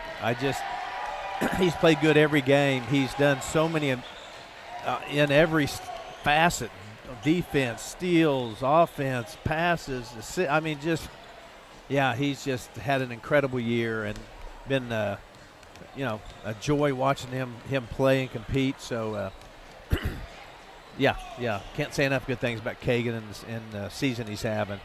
Barrett Heston has come alive a little bit, though, of late. He's shot well. He's seemingly played a little bit better as far as you can tell he's not thinking as much. He's just kind of letting it go. Barrett Heston at home against Fort Scott was a big reason why we won that game. He had 14 points at Independence and at home against Fort Scott in the win. He had 16 on 4 made three-pointers. Barrett Heston has just been really good. He hit 2 threes at Winfield as well. So Barrett Heston, I think, somebody as well that has done well. We're happy to have Nolan Nash maybe a little bit more healthy. He played on Friday but was sick. Barrett Heston was sick yesterday. Carson Lamb was sick yesterday, but they're both here playing tonight. Colton Weil was out Friday with an illness. He's back tonight. Dante Sawyer, though, as we flip to the Vikings, right, their main player, I was told maybe a little bit of a bruised knee or something. I don't know, but he was out maybe their last game, and so he's back. So glad he's playing. I always want to play teams when they're full force. Right. Yeah. So a lot going on. Yeah, injuries and stuff are everywhere, and I did notice something. We're among greatness here tonight. About a year ago, I was up late watching ESPN, and I looked on there, and there's a young man from Parsons, Kansas, winning a national championship in cornhole. I can't tell you his name, but he's sitting right there in front of us. I think that is so amazing. Oh, Lchs. Oh, yeah, there he is, right below us. I mean, it was him and a bunch of guys my age, and he was putting it on him. So that's just on ESPN. That's just really big time. I think that's so cool. Alex Hicks. Okay, Yeah, Alex Hicks. Yeah, I believe a professional cornhole player. Yes. Yeah. Ever since he was like in 7th and 8th grade. Yeah, I'm glad you pointed that out. I didn't see Alex sitting below us, as it looks like it's going to be maybe no anthem before the boys' game. Looks like starters are in for both teams. Starting tonight for Labette County under head coach Bradley Argabright is number 4, a 5'8" junior guard, Kagan Bates. Number 5, a 6-foot-tall sophomore guard, Nolan Nash. Number 23, a 5'10" senior guard, Briggs Knight. Number 24, a 6'1" junior guard, Barrett Heston. Number 50, a 6'3" sophomore forward, Tucker Rush. And starting tonight for Parsons, the Vikings, number 0, a 6-foot-tall senior guard, Jason Smart. Number 4, a 5'10" senior guard, Dante Sawyer. Number 11, a 5'9" senior guard, Connor Barkus. Number 22, a 6-foot-tall senior guard, Joe Keel. And coming up the rear, the man in the middle for Parsons is number 42, a 6'1" senior forward, Demias Johnson. So for Labette County, it is Bates, Nash, Knight, Heston, and Rush. For Parsons, it is Smart, Sawyer, Barkus, Keel, and Johnson. Head coach for Labette County, Bradley Argabright, assisted by Brian Tucker and Davey Brown. Head coach for Parsons, Anthony Hauk, assisted by Eric Lyons, Christy Snyder, and Greg Lampkins.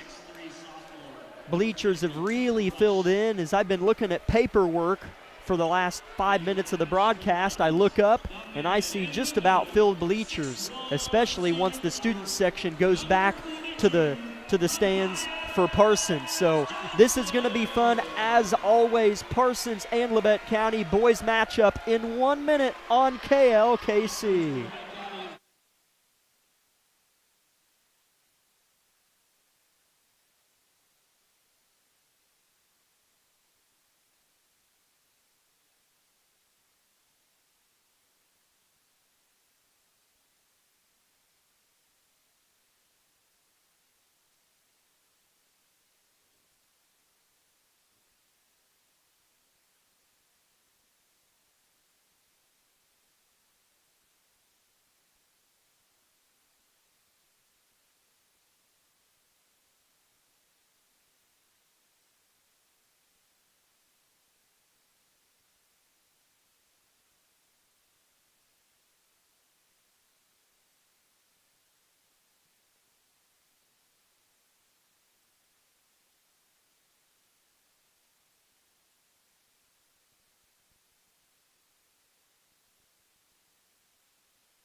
Barrett Heston and Jason Smart toe-to-toe at the Grizzly Viking logo at center court.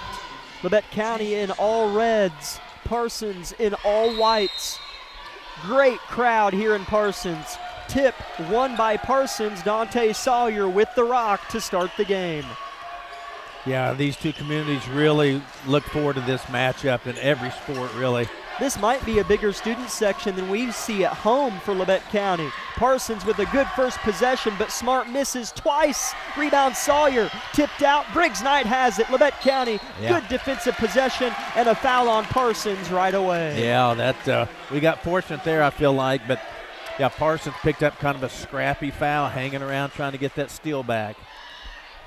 2 misses at the rim by Jason Smart. Probably you can credit a little bit of adrenaline for those 2 misses for number 0. Kagan Bates goes downhill all the way to the cup, leans and hits and leans to the heavens and yells. 2-0 Labette County. Not surprised at all by that. So great start for the Grizzlies right there. 2-0 Labette County. Parsons a little bit slower here. Wide open layup for Keel is good. Wide open. Yeah, that sure was. And Kagan did the right thing. He was going to try to kind of block that or whatever, but he pulled back. No help defense there. I'm not sure if Heston was supposed to slide over or not. Barrett a little sick today, I think. Carson Lamb overcoming something as well. Briggs Knight on the dribble handoff from Nolan. Slips, no travel, finds Bates. Sheds off Heston. 15 seconds on the shot clock. Barrett loses his dribble. Turnaround fader short.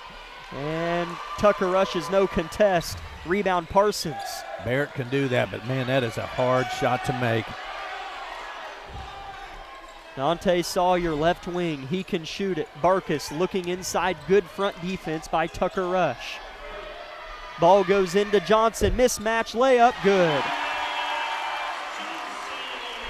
Yeah, Parsons sure is athletic. Got a nice team, so we'll have to defend very well all night long. You can't let up or they'll score. Parsons 9-6 on the year. Labette County 4-11. Bates thought about the 3.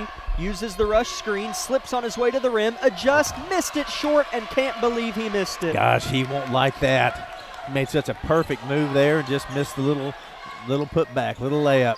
Sawyer drives, leans, misses, gets his own. Labette County's got to have those as he finishes. Got to tell you, Sawyer plays tough down there. Not a real big guy, but man, he's really playing scrappy. Heston drives, loses it, picked up by Parsons. They lead 6-2 and throw it away. Turnover Vikes. Boy, we'll take that. That was kind of uncharacteristic, I feel like. Parsons had numbers, and just threw it away. 5:30 first quarter. Parsons 6, Labette County 2. This is a Labette County team that has been prone to getting winded quickly due to players being out and players that are playing still being sick. So hopefully we can kind of hang in there as far as up and down goes tonight. Kagan Bates uses a double screen to get downhill. Tries to force one up. Missed it. No, he made it. Oh, it hung on the rim and went down. Yeah, I don't know how. I'm not even going to try to tell you. Just watch it on YouTube. 6-4 Parsons. Ball left side. Keel. I'm sorry, that's Jagger Queeran. Wide open 3 for Sawyer. Missed off the heel. Yeah, he had a good look. We won't want to give him that all night, I promise you. 6-4, Nolan for the tie. Miss. Rebound, Largent for Parsons. That's a pretty good look there by Nolan. It could have been offensive. What do you call? Yeah, that's a horrible call. Sawyer touched Heston, and then they call Barrett for a foul. As Coach Argebright agrees with us, but so goes the play. Parsons will inbound here. 6-4 home team, 4:40 first quarter. Barkus comes to collect at midcourt, wearing number 11 in white. Pins the ball on his hip, begins to dribble. Largent at the free throw line, handoff, Queeran, jumper, brick, rebound Bates. Yeah, Bates did a good job of sealing that off and getting that rebound there. Briggs attacks the rack, had a floater, but has it blocked by Sawyer. Dante right to left, good bounce. Layup missed by Keel. Rebound Kagan, gets past Barrett, left to right he moves. Kagan back to Heston, right wing, catch and shoot three. Yes. Tell you, so far we've weathered the frenzy. You know how these games are. The first 2-3 minutes, teams can just get crazy good on you. So I feel good about it right now. 7-6. Labette County in front on a 5-0 run. Briggs got caught looking. Layup missed. Largent put back, fouled. He'll shoot 2. Largent gave us problems at home. Good size is number 5 in white, Connor Largent, a 6'4 junior. Yeah, he's a good-looking specimen out there. He sure is. Bangs around underneath, so pretty tough to handle. Largent misses his first free throw, throws the ball back to the ref quickly. In for Labette County, Carson Lamb and Colton Weil replace Nolan Nash and Briggs Knight.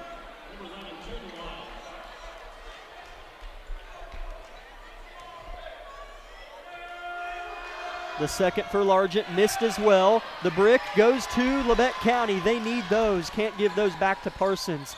Bates, what a look. Lamb for 3 in the corner. Short, and he knew it. Rebound Weil. Gives it up to Lamb. Shoot it, fellas. As Rush is fouled going up, as I think Weil and Lamb had a wide open 2-point layup. They did, and you know, hey, just if your first, when you catch the ball down there, your first look is to score. Pass the secondary, so. But my goodness, what a pass by Kagan Bates earlier. He faked me out. You could probably hear it in my voice a little bit. Yeah. He had Heston on the right wing and Lamb naked in the corner, and he saw him. Rush first free throw is missed. Jason Smart in the game for Joe Keel. It's exactly what you want out of your point guard. Penetrate and shoot sometimes, and other times kick it out. Second for Rush, up and short, rebound Johnson.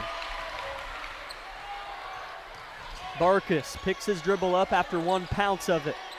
Johnson at the top, rotates to the right side. Downhill pick and roll. Johnson, foul on Weil. I hope it doesn't go this way the rest of the game. I feel like we've had 2 or 3 real touchy fouls. In a game like this with no empty seats, 2 teams that are pretty even, let some of that go. Yeah, no one came to watch the officials. We just want to watch them play. 7-6 Labette County. Johnson leans strong, finish is good. Yeah, he's a big dude. Tucker's just going to have to root around all night long.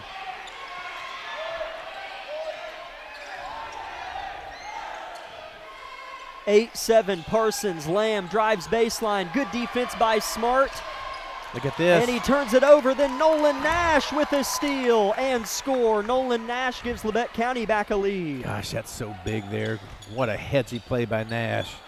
Ooh, got it again. 9-8 Labette County. Right wing 3 is up and missed strong for Quirin. Labette County on the rebound. Left to right they go. Nolan travels. Turnover Grizzlies. Yep, just a little skip there.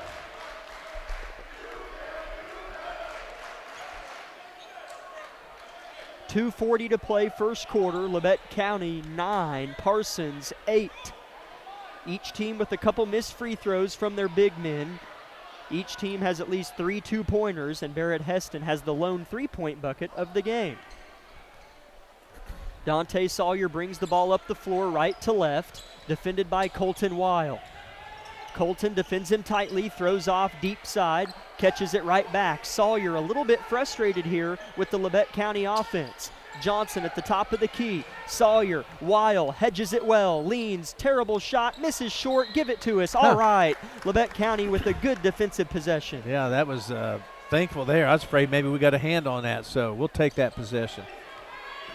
Kagan Bates crosses the blue timeline, picked up by Barkus. Briggs Knight pounds it, picks it up, looks for a friend, near travel, finds Heston, not a good possession. Turnover at the cup, right-hand layup is good for Jagger Quirin. You know, all Briggs has to do is just trust himself, believe a little bit, shoot the ball when he has a chance. 10-9 Parsons. Back and forth a few times. Kagan Bates throws to Knight, who drives, who scores! Yeah, he can do that a whole lot more than he does. Nash again with the pick six. Nolan Nash with a steal and score again. Wow. Timeout Parsons. A 3-point lead for Labette County, hanging in there. We'll be back in 30 seconds on KLKC.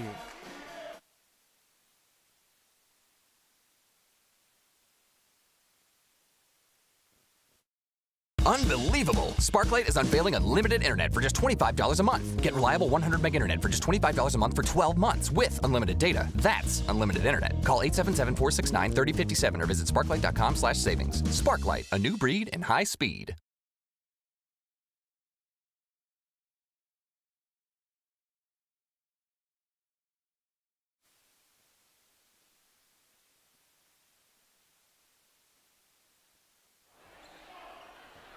Welcome in, Grizzly fans. We're live from Parsons, Kansas, where Labette County leads the Vikings 13-10 with 90 seconds left in the first quarter. Labette County playing defense here. Good ball movement for the Vikes. A three-pointer is missed short. Rebound Colton Weil. Dribbles once and finds Nolan Nash, who has 2 steals and scores. Nolan looks to get to the rim. No foul. Blocked out of bounds by Keel. And Labette County keeps it under their own rim. Yeah, that's I'll take that all night long. Nolan penetrating like that. He can get up. I mean, you're not going to block him too often unless you're 6'6", 6'7". He can really get up. Ball goes in for Labette County, nearing a minute.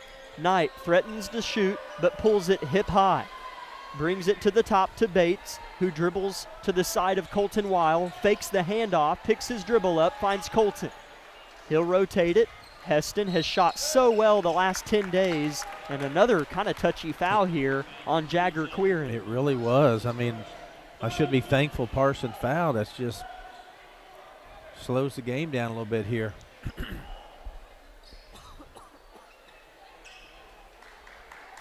13-10 Labette County, 55 seconds left in the first quarter.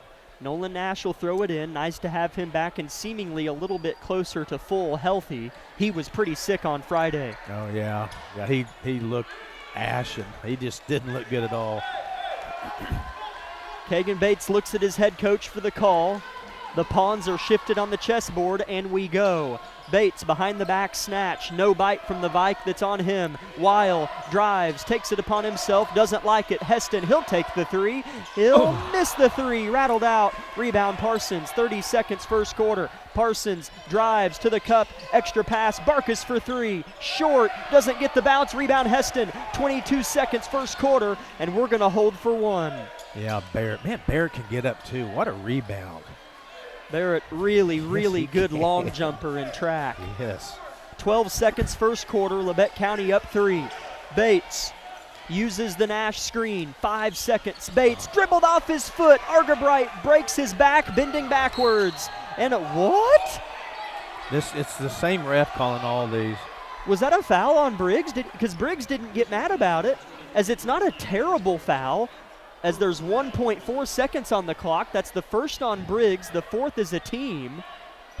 I didn't think he touched him unless he did it on purpose. Yeah, you know, when you have a reffing crew, you want all three of them to call it kind of the same as a team because they rotate and players have to get used to what they're going to call here. 1 second. Sawyer at the buzzer, short. Labette County dodged a little bit of a bullet there, but a nice way to close out the first quarter. Nolan Nash with 2 interceptions right underneath the rim after makes, and he laid those 2 steals in for 2 points. So Nolan Nash had 4 points in the first quarter. Labette County 13, Parsons 10. Back in a minute on KLKC.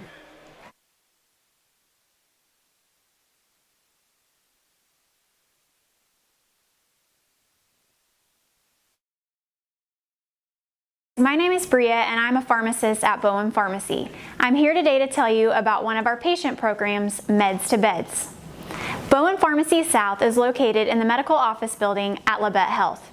Our staff works closely with the doctors, nurses, and social care workers to ensure that your transition out of the hospital is an easier and more convenient experience for you and your loved ones. If you are having inpatient or outpatient surgery, we will get your medications directly from your doctor and deliver them right to your hospital bed. If you are having a baby, we will get your medications or anything else that you may need to get your family home without the hassle of making several stops along the way. Whether you're here for a few hours or a few days, we are here at Bowen Pharmacy and Bowen Pharmacy South to help get you well without any interruption in transition of care. Just ask for Meds to Beds. At Bowen Pharmacy and Bowen Pharmacy South, we are here for you today. Labette County benefits from the possession arrow to start the second quarter. They have it. Welcome back, Grizzly fans, to Parsons, where our Grizzlies lead the Vikings 13-10.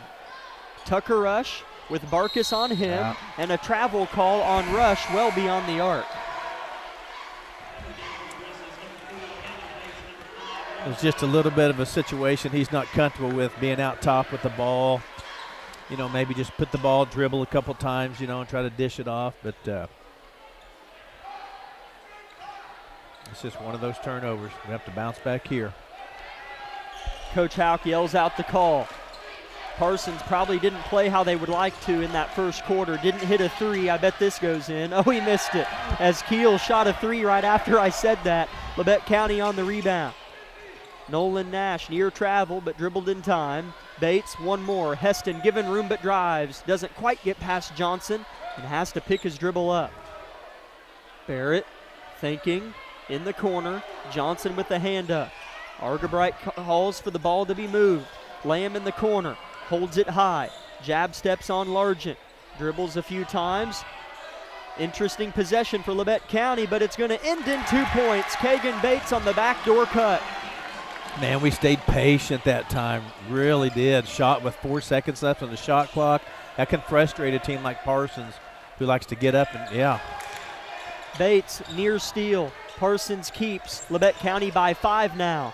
Vikings a little bit frustrated on both ends, I think.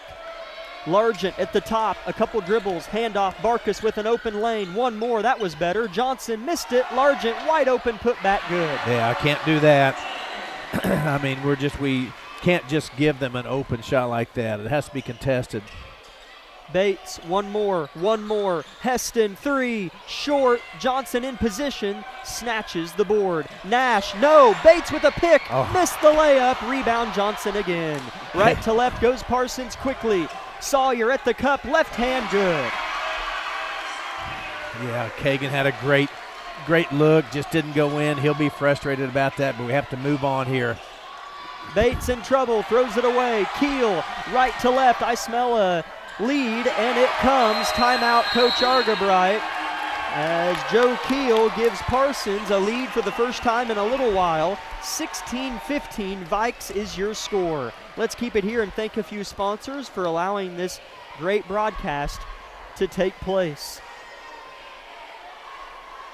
We'd like to thank Labette Community College, as well as Forbes Hoffman Funeral Homes, Vollmer Cement Finishing, and O'Brien Ready Mix, the banks of Commercial Bank, Labette Bank, and Community National Bank, Woodworth Enterprises, Carson Wall, and Forbes Hoffman Funeral Homes, as well as Clemens Insurance Agency.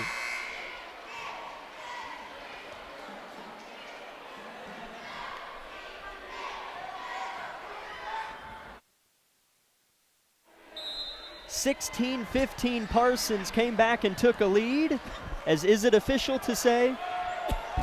It looks as if USD 506 canceled school for tomorrow, and Lucas Hayward celebrated. So looks like, at least as of on your phone, no school for Labette County tomorrow. Yeah, makes me sad. I like school. Yeah, absolutely. Briggs Knight drives to the free throw line. Backdoor Nash rises, fires, missed it by a hair. Rebound, Joe Keel. Labette County can't get too greedy. Good call. Double dribble on Barkus. Yeah, I got to credit the ref there. That sometimes is difficult to see. He picked that up. That was a good call.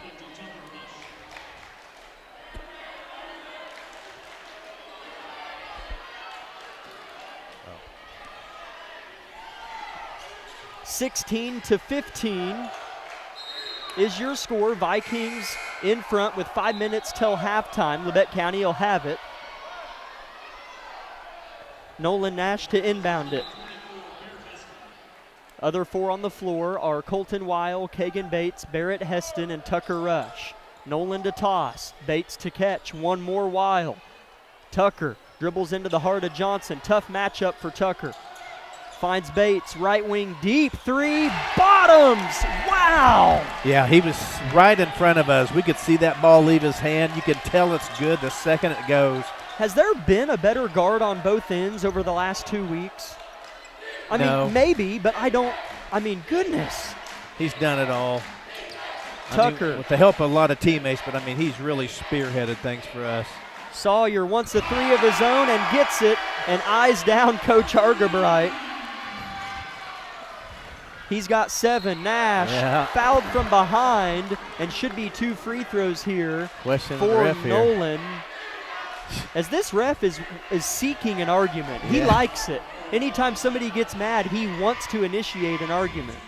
I hate to agree with the player, but he was saying it's his call to he was telling this ref that the other ref should make that call because Sawyer was like 3 foot from that ref, and this ref called the foul from 15 foot out. That's a good catch by Sawyer, to be honest. Yeah. I don't know if it was a foul, to be honest. First free throw's good by Nolan. He's got 5. We're tied at 19. 4:30 second quarter. Nolan makes the second. He looks pretty crisp tonight. Yeah, he sure does. 4:30 first half. Labette County 20, Parsons 19. At the top with the basketball is Parsons. Now Barkus with it. Barkus working on Bates. Keeps his hands off of him. 4 minutes first half. Too high. Turnover Parsons. They were looking inside for Demias Johnson. Yeah. Our boys continue with that fun energy, that competitive spirit. So, gosh, it's just a fun group right here to watch. Heston given room. It's going to be short. He hesitated. Weil rebounds it, throws it to Barkus. Labette County having to play defense now after having it moments ago. Yeah. Queerin double dribbled. He might get a technical. He threw the ball on the ground in frustration, and no whistles. Okay. The ref over here, though, eyed it down for a while, and now he's telling Argabright to calm down. I feel like that was a frustration slam. Yeah. I'm glad they didn't call it. Yeah. He wasn't mad at the ref. He's aggravated himself. But when I saw him do that, some refs will tee that right up. 20-19, Labette County in front with the ball. Parsons a little bit off on offense a little bit tonight. Pass tipped here by Keel. Labette County will keep. 3:30 till half. Really good game here.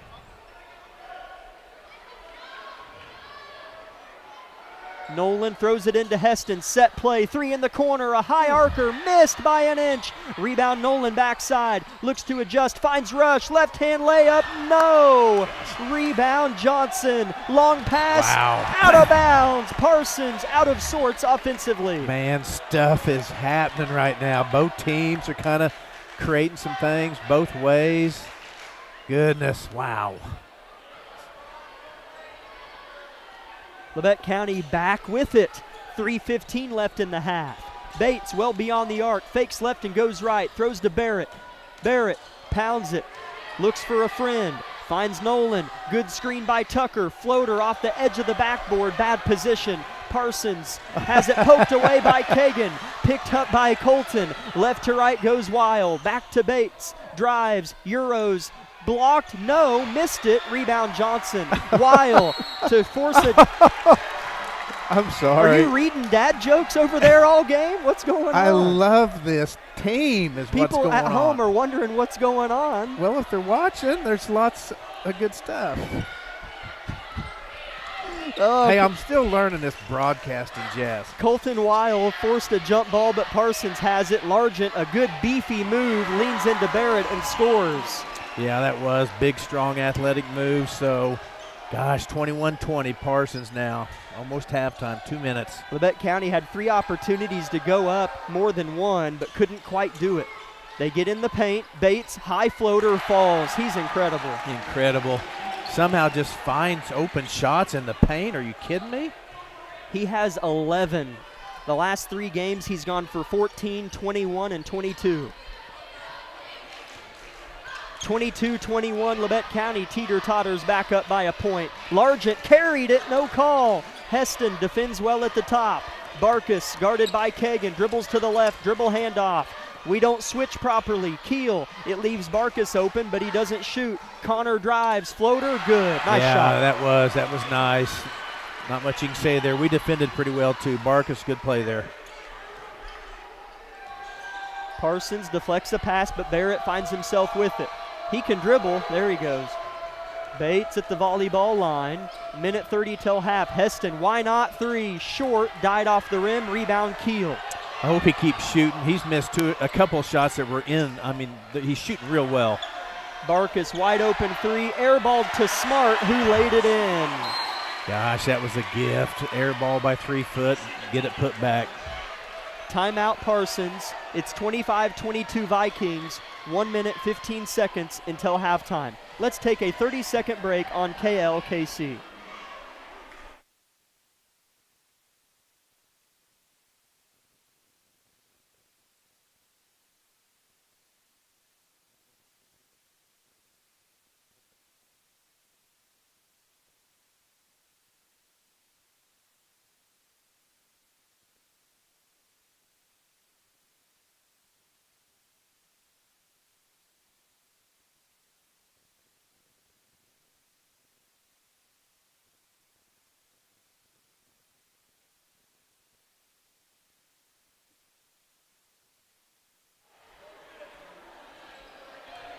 Welcome back, Grizzly fans. As we'd like to read a message from USD 506 Schools. Due to the timing of the snowstorm, we have made the decision to cancel school for February 12th, tomorrow. The weather conditions are expected to worsen between the hours of 5 and 8 a.m., and for the safety of our students and staff, it is best to keep everyone at home. Stay warm and safe. Great proper message there from our great admin at USD 506. As while we were reading the message, Colton Wiles scored for Labette County. I believe it was Colton underneath the rim to make it a 1-point deficit. And then on this end, Labette County travels.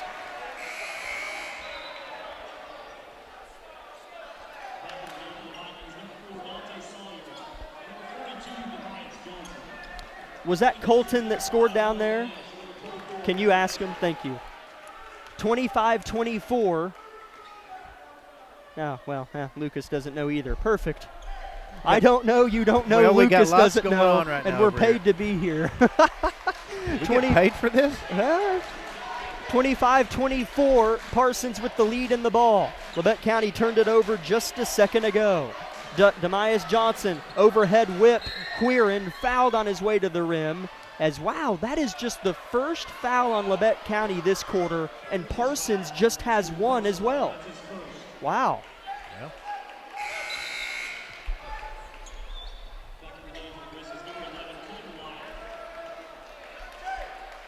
Gosh, what a great game. 25-24, 23 seconds till halftime. Packed atmosphere. Yes. It's packed. Ball goes into Largent, leans, fires, missed it strong. Gotta have that board, but Sawyer gets it and he'll shoot too. Yeah. Those are just, I mean, I wouldn't have gotten the rebound, but those are, as a fan watching it, you just mumble, gotta have that. Yeah, you just, in these kind of games, every rebound, every loose ball, every 50-50, it's all just that tight on who wins this game tonight. Sawyer up to 8 points now, makes the first free throw. Tucker Rush in the game in place of Barrett Heston, as that was Barrett's second personal foul with 17 seconds left in the half. It's 26-24. Sawyer looks to make it 27, and he does. He's a good free throw shooter. I remember at our game at home, I think he made 6, 8, 9 in a row there at the end of the game. Solid. Yes, he is a very good free throw shooter. Labette County down 3 with 17 seconds till half. Ball goes in. Nolan Nash crosses half court. Clock reads 10 seconds. Tucker sets a screen. Keel sees it. Now Tucker backs off. 5 seconds. Bates sets a screen, and he kind of helped draw the foul on Keel with 4.6 on the clock as Bates kind of threw his head back as Keel ran into him. A foul, his second. I mean, we'll take that, That's one more on a good player for Parsons right before half. Labette County down 3, 4 seconds till half. Ball goes in. Nash way too soon. Airballs the half-court shot, and Demias Johnson. Oh, my goodness. Almost made a full-court shot. Nolan, I don't think, knew. Labette County trails at half 27-24. Had a 3-point lead a little bit late, but let it go. Parsons flipped it. Now they're up 3 at the break. Let's take a 3-minute break and come back with the Eye Care Associates halftime show on KLKC.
Welcome in, Grizzly fans. This is the Eye Care Associates of Parsons halftime show, brought to you by Doctors Newland, Gilmore, and Ray. My name's Jack Leak III. Alongside me is my father, Jack Leak, and Lucas Hayward on the KLKC Sports YouTube live stream.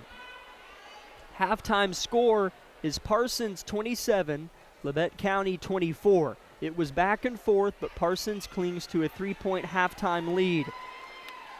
What'd you think of that first half that had a little bit of everything in a packed house in Parsons? Oh, that was awesome. I enjoyed every minute of it.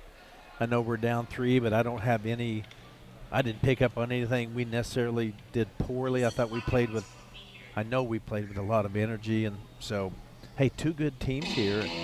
So I loved it. I don't know. We're just more of the same, and hopefully we protect the ball and rebound, just some of the basics, and win a tight game here. Leading scorer for Labette County was Kagan Bates. He had 11 points. Nolan Nash had 6. Colton Weil had 2. Briggs Knight had 2. And Barrett Heston had 3, but had a couple 3-pointers come up just short. For Parsons, it was Dante Sawyer with 9 points for the Vikings. Demias Johnson and Connor Largent each had 4. So did Joe Keel. Jagger Quirin and Jason Smart chipped in with 2 points of their own. At the end of the first quarter, it was Labette County 13, Parsons 10. And then in the second quarter, it was Parsons getting us 17-11, giving us our halftime score of Labette County 24, Parsons 27. As it looks like a Parsons junior dance squad is doing a performance here. Pretty upbeat and loud in here, even throughout this halftime performance. Yeah, these girls are doing a really good job. It's all the kids from, golly, looks like some grade school, middle school people, so this is fun. 4.5 minutes until the start of the second half. Kagan Bates just continues to produce. Over the last 3 games, not counting tonight, he scored 14, 21, and 22 points. Tonight, in one half, he has 11, and it's been against good opponents. And the thing about being a team's number 1 option is that each game it's going to get harder to do it because each opponent is going to start to plan for Kagan Bates. Each opponent's going to start to stop number 4, and he continues to produce. Well, and 2, we have so many other ways to hurt you. If you overcommit to trying to do that, we got 2 or 3 others or 4 others, whatever. Yeah. That can and he too, to your point, just finds a way. I don't know. I can't really explain it. It's not coachable. Yeah. It's just something he brings to the floor through hard work and some natural ability, of course, but just also through a lot of hard work and tenacious attitude, man. He just he just will not be defeated. That's kind of the mentality. So, yeah, it's been a great first half. Kagan Bates is in the right place 9 out of 10 times. Knows where everybody on the floor is all the time, and just does so many different things well. And his level of IQ during a basketball game is what I credit to maybe half his steals and half the plays he makes in general, because he's able to know where everybody is. He can track all other 4 players in blue as well as the 5 in white, which is our opponent tonight. So his IQ, both on a football field and basketball court, is outstanding, and he is just a junior, and we've been saying all those same things since he was a freshman. So Kagan Bates just is a natural-born athlete with things, like you said, you just can't coach. As the clock looks like it's been stopped, as that was a really long performance, but an awesome one by this junior It sure was. dance squad. Really impressive. So it put some time into preparing that, Yeah, wow. Really cool deal here in Parsons. Now they've got a band playing. Little drum line. They're going to keep going. So pretty neat stuff going on here in Parsons. We are going to step aside, though, for a 2-minute break and come back with more Halftime Show.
Welcome into the Eye Care Associates of Parsons halftime show, brought to you by Doctors Newland, Gilmore, and Ray. 2 minutes until the second half here in Parsons High School Gymnasium. It's Labette County 24, Parsons 27. Again, leading the way in scoring for Labette County is Kagan Bates with 11, and for Parsons, it's Dante Sawyer with 9. As previously mentioned in our girls' broadcast, same thing for the boys. Fort Scott tonight, it's Chanute that's at the top of the league in the boys. Chanute tonight, they are facing Fort Scott on the road, so Chanute is playing at Fort Scott tonight. Independence is playing at Pittsburgh. Coffeyville is off tonight. They played Columbus last night, and the Coffeyville boys won 78-53. So it is Chanute at Fort Scott, Labette County at Parsons, Coffeyville is off, and it's Pittsburgh at Independence. So those are kind of your other games going on within the SEK League. Chanute has kind of made themselves the team to beat. Chanute has looked really good this season. Chanute sits in 4th place at 12-2 in the East Substate region. Coffeyville 10-5. Parsons 9-6. Independence 6-8. That'll be a good game. Independence at Pittsburgh, I think. And then Labette County 4-11 and Fort Scott 2-13. Yeah, some good matchups there. So be interesting to see how some of that turns out tonight too. Tonight's games and games coming up next week. So Labette County will host Chanute on Friday. 27-24, that was the Eye Care Associates of Parsons halftime show. Back in 30 seconds with the second half.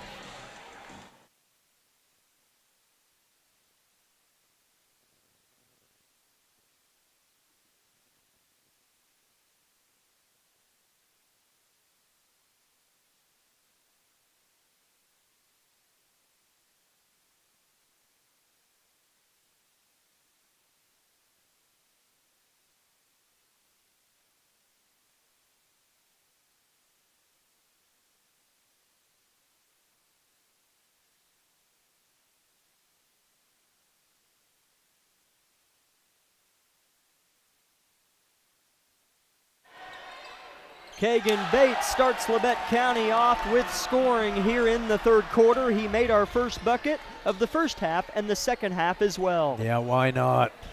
So here we go, second half here. Hopefully half as much fun as the first half was.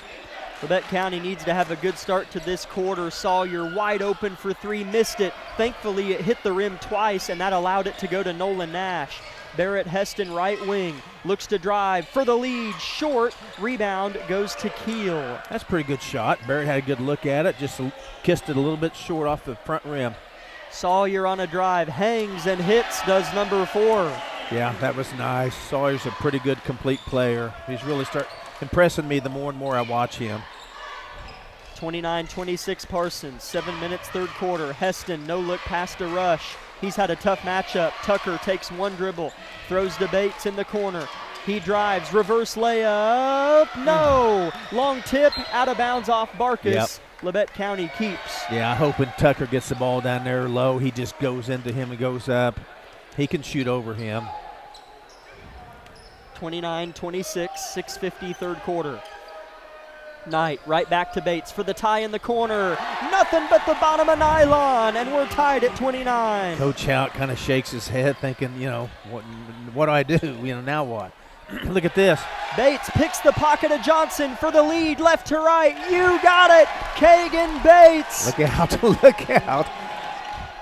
7 third quarter points, and Labette County leads by 2. Yeah, gosh, he's everywhere. Sawyer, no foul. Oh, a late whistle, and Dante's going to shoot 2. I really looked for somebody that time to maybe take a charge there if they could, but Sawyer's awfully good down low like that. He slides those. If he sees you setting up for a charge, he'll kind of try to slide that off to the side. So it's like he was a little shaken up on that one. As that goes on Nolan Nash, his second. It's 31-29. Labette County in front. Sawyer, great free throw shooter, makes the first free throw.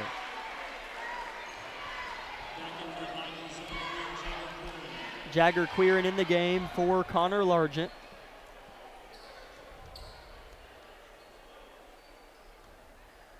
Sawyer for the tie, dribbles a couple times in a quiet gym, lets it go and hits it. Yeah, another note to self, don't foul him late in the game. Absolutely, hopefully we're not in that position. Oh, that's true. 31, don't foul him ever. That's right. 31-31, Bates to continue at the cup, moves, no look to Tucker, intercepted. Sawyer, left to right, dribbles confidently around Briggs and scores at the rim. Yeah, that's just it. Briggs set up for a charge like he should, but Sawyer sniffed that out and just kind of slid off and shot to the side. Bates comes to catch, looks to get downhill, skip pass to Nolan, good pass, no shot though. Nolan continues the movement, Briggs from the top, brick, rebound Johnson. Yeah, I like it. Briggs should have shot that. Keel wide open for three, swish. Gosh, isn't it something how basketball is? It just goes in spurts. Each team gets 2 or 3 little runs, so it's our turn. Parsons' lead is 5:20 left in the third quarter. Heston looks to back down Queeran. A tough shot, doesn't fall. That is such a hard shot. Yeah, it is. He pulls it off some, but it is. To spin around and shoot kind of fading away, it ain't easy. Queeran drives, he'll fade a little, miss it as well. Rebound rush, finds Bates, right to left, it's 1-on-3. Kagan accepts the challenge, reverser, whoa! How does he do it? I don't know. When I get home tonight, I'm going to rewatch some of this. Sawyer misses one from the free throw, tipped by Briggs, goes to Barkus, foul on Tucker, had to have that one too. I mean, didn't have to, but well, those are the little things. Yeah, we've talked about every little thing like that. We need them to have more of those than us. Right. That's the key, yeah.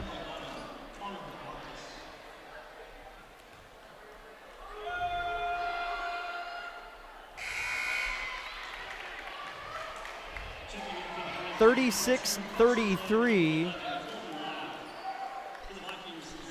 as Barkus misses the first free throw. 4:40 left in the third. Barkus' second is missed as well. Gotta have it, fellas. Gotta have it. Nash gets it right to left. Goes number 5. Dribbles low to the ground. Gets to the cup. Rises, fires, takes it 90 feet and scores. Boy, he wanted that. He was not going to be denied. I was afraid we were kind of forcing that issue. I'm glad it went in. Jason Smart dribbles to rush, no whistle. Largent goes up and missed it as well. Nash squirts it out to Kagan. Right to left goes Bates. He's been unbelievable again. Skip pass to Colton Weil in the game. Back to Bates. Labette County only down 1. 4 minutes, third quarter. I feel fortunate on that last play or that last possession. I thought Parsons was going to score. Lamb drives, short corner, hits a cutting Bates. Floater, good as well. Yeah, he had to release that ball so quick. He caught it and released it just so it wouldn't get blocked. So, gosh, another really good series there for the Grizzlies. Kagan Bates, 22 points, and we're halfway through the third quarter. Back in 30 seconds on KLKC.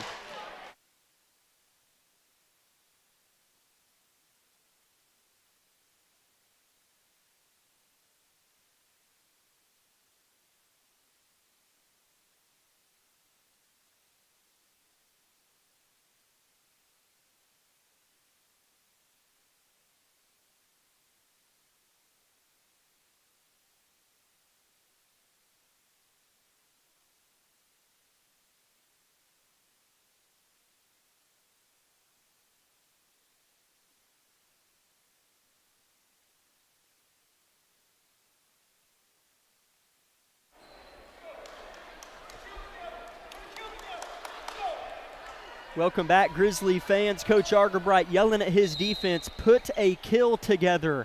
And I know some coaches that can mean different things, but I think it means a defensive stop and then you score.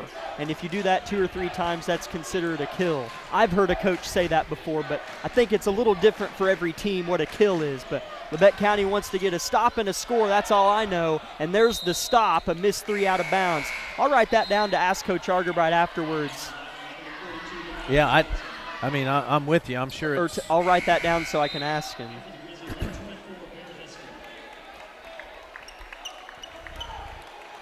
Ask him if he knows what a parquet is. And I'm kind of serious. He's a pretty young fella. I know he can't spell it, but I bet he might know what it was. A reference Dad's making to something we joked about in the broadcast of the girls' game. Bates gets by a couple guys, pulls up, jumper, hits the deck hard, rebound Vikes, long football pass, Largent wide open to the cup, missed it. Johnson put back good. I think he got away with a travel too, but oh well. He should have just went for the layup, but Largent wanted to kind of try to sneak it over the rim. Weil, good move, good pass, rush, missed it. Rebound Johnson, travel, turnover Parsons. Johnson fell to the ground with the ball. I think they call travel? Yes. Oh, okay. Okay. It's 38-37 Parsons. Tucker just a little timid tonight.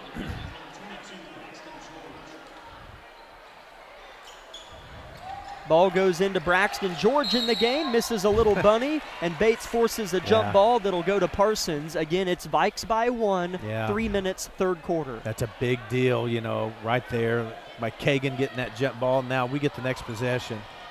All those little things add up as the clock winds down. 2:55 left. Bates gets a steal, keeps it in bounds, and Largent has it. And then Bates tried to stick with it. Kind of a play that's kind of challenging for me to describe because Bates stole it, batted it in bounds, and he couldn't be the first one to touch it. Right. So he let Largent grab it, and then in an effort to steal it again, fouled Largent. Yep, that's exactly right. It's the best and only thing he could do, really. That's not foul, but play it that way. Right, man, he is all heart. Sawyer drives, rises above everybody, and scores. Yeah. He's a good point guard, too. He is, yeah. This is a really good matchup with him and Bates. Yeah. That was Kagan's first personal, Labette County's third as a team this quarter. Bates jump stops, Tuffy. Air ball, rebound, Largent. Parsons threatening to go up 5 or 6 on this possession if they're successful. Sawyer, right to left around the horn. Keel gets downhill, pulls up from 7. He's going to get it. Yeah. Okay, Grizzlies need a good possession here. We don't want to let this bleed anymore. Let's get a good look. Parsons by 5. Nash, downhill drive, no whistle. George fights for the board. Out of bounds, off George. It'll go to Parsons. Yeah.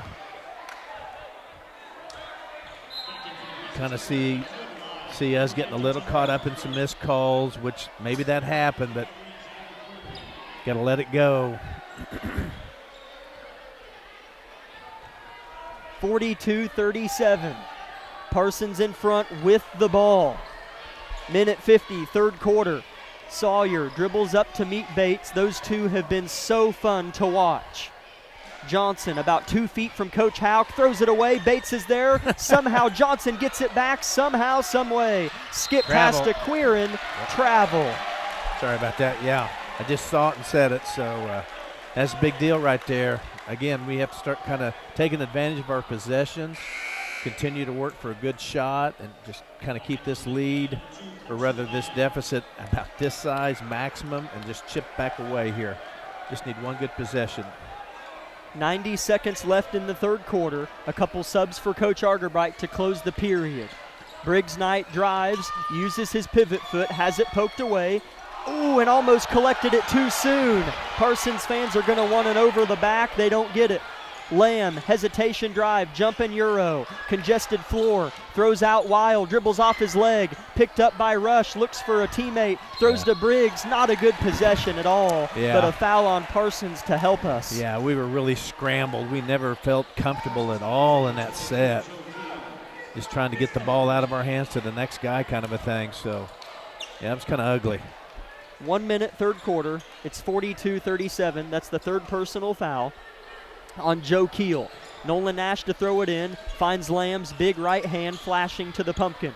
Weil turns it over, just lost the dribble. Sawyer left to right, bounce pass Largent at the cup, missed it off the front, tip no, ball tipped, goes to Keel. Parsons has it, darn Can't it. do that. Can't give him 2-3 rebounds like that. Cannot do it.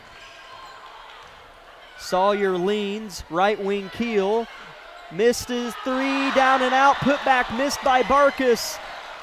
Rebound Labette County, 37 seconds left in the quarter, and Nash is fouled by Parsons here, as that's the second on Jagger Quirin. Yeah, the hustle's there, the heart's there, but we just a few sloppy turnovers. It just can't happen and win this ball game. Ball goes in for Labette County. A score here would be great. There's no shot clock. Bates back in. Floater off the glass. Yeah. You got it. Gosh, I could see that from a mile away, and he did too. Parsons by 3, 18 seconds left. Sawyer drives, scores in traffic. Nobody showed him a chest. Yeah, I mean, that's just bad defense right there, plain and simple. Someone has to stop the ball. Even if you leave your man wide open, go stop the ball. 3 seconds, third quarter. Bates to drive, hook pass, Lamb at the buzzer for 3. Yeah! Nylon for Carson Lamb, and it's a 2-point game at the end of 3. His first bucket of the game came in a perfect moment. See, just like in the girls' game, I think, right at the buzzer. It just goes in. As we're going to go ahead and keep it here, we might as well, as we'll certainly take a minute and talk to Coach Vollmer of the Lady Grizzlies that got a win by 34 points earlier.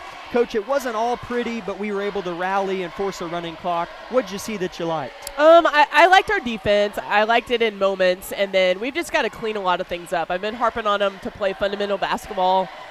We got to make the 2-foot shots. I mean, we've just got to get rid of those teeny tiny mistakes that we're making that are going to add up and bite us in the butt. And it's done it at some points in time, and we've just got to get rid of the little things. I liked our defensive intensity. I liked how we shared the basketball. We had equal scoring throughout our team. And we had positive energy. I want to build on that. I want to continue to work on fundamental basketball and get better. We're going to take a win. We're going to take 77 points. I think that's what we had at any point in time. We've got to find shooters. They shot lights out. Hats off to them. They shot really well. I'd like to see what the shooting percentage was, but we'll take it. We're going to take any league win we can get at this point and then use it going into Friday against Chanute. Sounds awesome. Yeah, 4 players in double figures. Coach, good win tonight against Parsons. We'll see you on Friday. Great. It's awesome. Let's see a boys win here. How about that? It'd be good. Thanks, Coach. Oh, no, you're fine. She's apologizing for forgetting to come up. Here's Barrett Heston from deep, missed it. Nolan Nash put back, missed as well, tipped out, and a foul on Parsons. As that was awful nice of Coach Vollmer to come up and chat with us. Labette County did get the ball to start the fourth quarter because of the possession arrow, and here they are inbounding it. That's the third personal on Jagger Quirin. Ball goes into Heston. Elevator screen, offensive foul on the screen. Okay, well, here we go. Game on, down 2, fourth quarter. Rival game. Gosh, let's go win this one here. Such a good game here between Parsons and Labette County. 7:30 left in the game. Grizzlies lead by 2. Kagan Bates has been masterful. 13 third quarter points alone, 24 in the game. Barkus stutter steps and drives, throws it into Smart, left hand missed. Johnson, no bucket, but he's fouled. And 2 free throws for Big Demias here. I'll take it. Thankfully, he didn't make that little chip shot. Now he's got to earn both these free throws, so hopefully he misses at least one, if not both.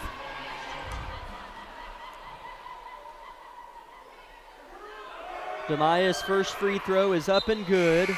In the game is Sawyer in place of Jason Smart. Johnson with 7 points on the game. This is his first trip to the line. Parsons' lead is 3. Johnson to make it 4. No. Heston with the good rebound here. Okay, so that's 1 point there. Every one of those is important. A throwaway. Joe Keel interception. Bates gets it back. Pinballs to Nash. When Kagan Bates is on the floor, no play is dead. Nash dribbles a lot to the cup. Good seal by Tucker, and Nolan scores. It's a 1-point game. Yeah, that was a big turnover we got back there. So, yeah, let's just keep playing sound defense and get good offensive possessions. Up till now, this is my favorite game of the year. This has been a fun game. Yeah, it has. Keel wide open for 3. Missed it, hit the rim twice. Nash fights for the board, and we've got it. Coach Arterbright wants Kagan to go get the ball and set up an offense here. Calling 22. Boy, Kagan, such a captain. Doesn't use the screen, head fakes the 3. Carson traveled in the corner. Lamb a little frustrated. The second time he's done that, I think, this game. It's just kind of a little drop step before they take off. They just kind of drop their 1 foot. I think it's the correct call. It's just a bit of a shuffle. Yeah. It's a very quick moving motion that a lot of players do. Yeah. 45-44 Parsons, 6:15 left in the contest. Sawyer breaks the timeline. Phenomenal atmosphere here. Sawyer, they force the switch. He throws it off Bates, gets it back. Fortunate for Sawyer. Wide open Barkus. Yes. That's what happens, you know. Sawyer made a good hustle, saved that possession, and it resulted in 3 points. Should have been a kicked ball, but Labette County keeps it. Barrett Heston at the top of the key. Labette County now down by 4 points.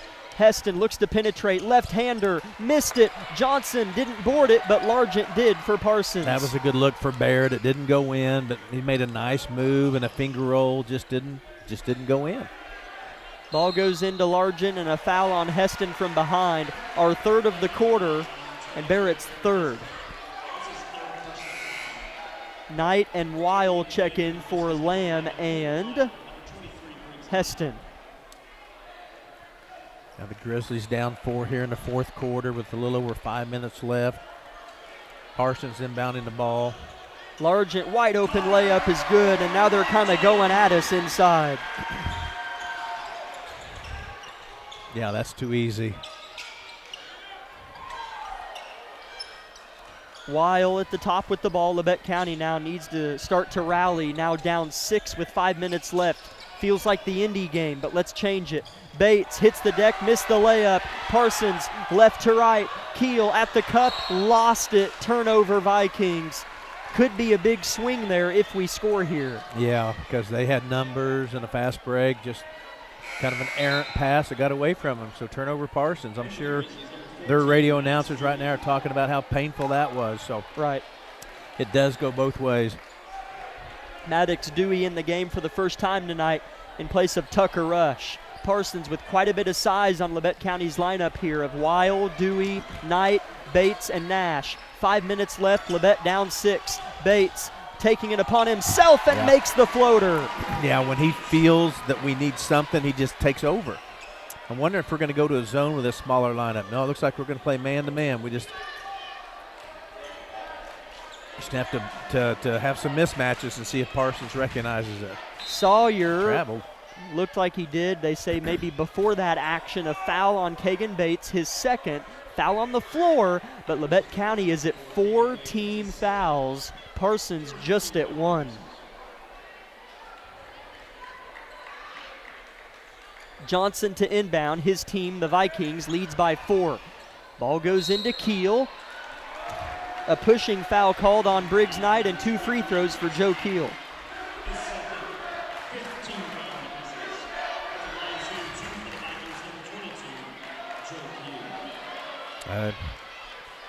Kind of speechless. He didn't do a whole lot, except I guess was too close to him. Yeah. Joe Keel's first free throw's good.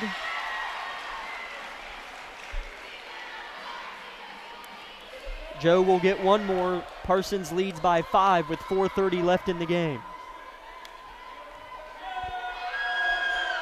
And he makes it. So now it's a 6-point lead for Parsons.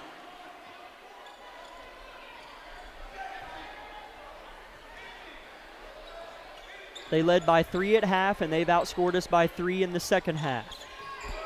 Bates working on Smart, gets downhill, throws off to Maddox Dewey. Looks to do something with it. Good crossover, but pulled it back. Weil, left wing, head fakes on a 3 and drives near travel. Bates, right wing, three-pointer, down and out, rebound Johnson. Long pass finds Smart all the way at the cup. Yes. Yeah, just a fundamental. Someone didn't get back, so Parsons gets another easy lay-in there. Bates drives all the way, fouled. Kagan will shoot 2, and he's on the deck for a little bit here. He's played just about every spanking minute of this game. Yeah, I imagine he probably has. I mean, I don't remember him going out. Maybe he did for a minute or two, but, you know, with 3 minutes, 50 seconds down 8, he senses the urgency that we need to score, so.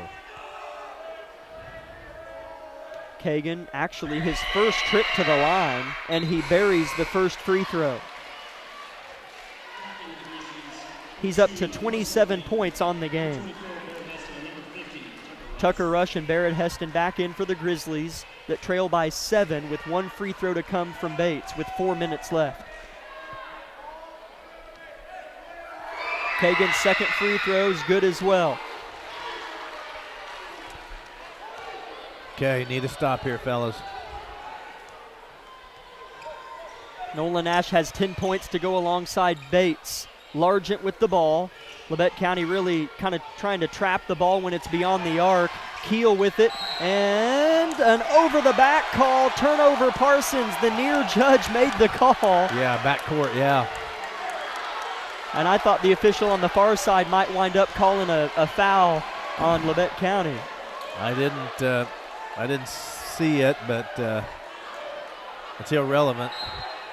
Now we've got spectators coaching the Yeah, he needs to quit talking to players. him. Let him focus. 54-48, Parsons lead, and they made up for it right there. An illegal screen on Tucker Rush going the other way. And Argerbright's upset with Tucker, maybe a little bit just frustrated with the calling. But I don't know if that was backcourt, to be fair. Yeah, I guess that's part of the game, you know, missed calls or whatever. They get a lot of them right, a few of them wrong. 54-48, Parsons by 6 with the basketball as well. Demias Johnson throws out a kind of the double team, high post. Keel left wing. Largent at the top. Right wing, Sawyer, Dante to the cup, foul on Rush. I don't think he needed to jump there, but he did. And 2 free throws for Sawyer. Yeah, Sawyer, you know, gotta credit him. The rest of his team was just trying to dribble around and throw it to somebody else. When he got it, he realized someone's going to have to take it to the hoop, and that's what he did. Sawyer's first free throw's good. He's made all 5 of his free throws tonight. Yeah. That's what he did at the other game back home. I'd like to see his year stats. I'm serious. I'm sure they're 90-some%. Sawyer, yeah, he's a very good free throw shooter. As he makes that one, and it's an 8-point game with 3 minutes left. Lamb in the corner. Carson, good backdoor. Barrett at the cup, scores. Boy, that was pretty. Nice feed. Coach Argerbright wants a full timeout. Good finish there by Barrett Heston. Let's go ahead and take a 60-second break on KLKC.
Labette County trails Parsons by 6 with 3 minutes left in the game.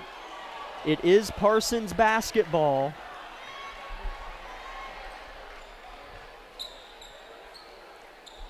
Labette County needs some stops and scores, needless to say. Johnson to inbound. Nash defends him. It goes into Sawyer. They trap but get out of it. Johnson overhead pass caught by Barkus. Backside Largent. Fouled and one.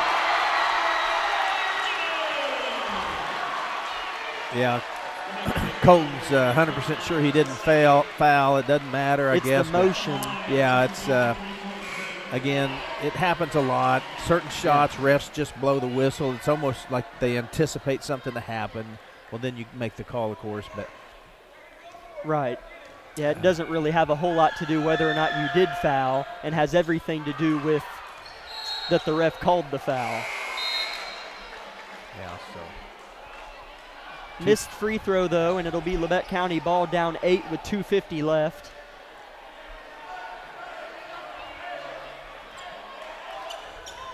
Labette County has it right to left. Ball goes in.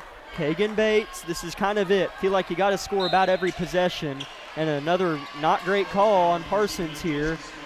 Smart barely touched Bates. And that'll be the 4th as a team on Parsons. Refs playing catch up here. And that's the 2nd on Smart. Yeah, with 2:48 left in the game, down 8. Yeah, you feel like you pretty much need to score on most every possession is how it feels. Left side of the floor is the choice for Weil. Good cut. Bates blocked. No, fouled. Kagan's going to shoot 2 with 2:40 left, and points when the clock is stopped are going to be nice too. Yeah, boy, Briggs threaded the needle there with a pass. Goodness.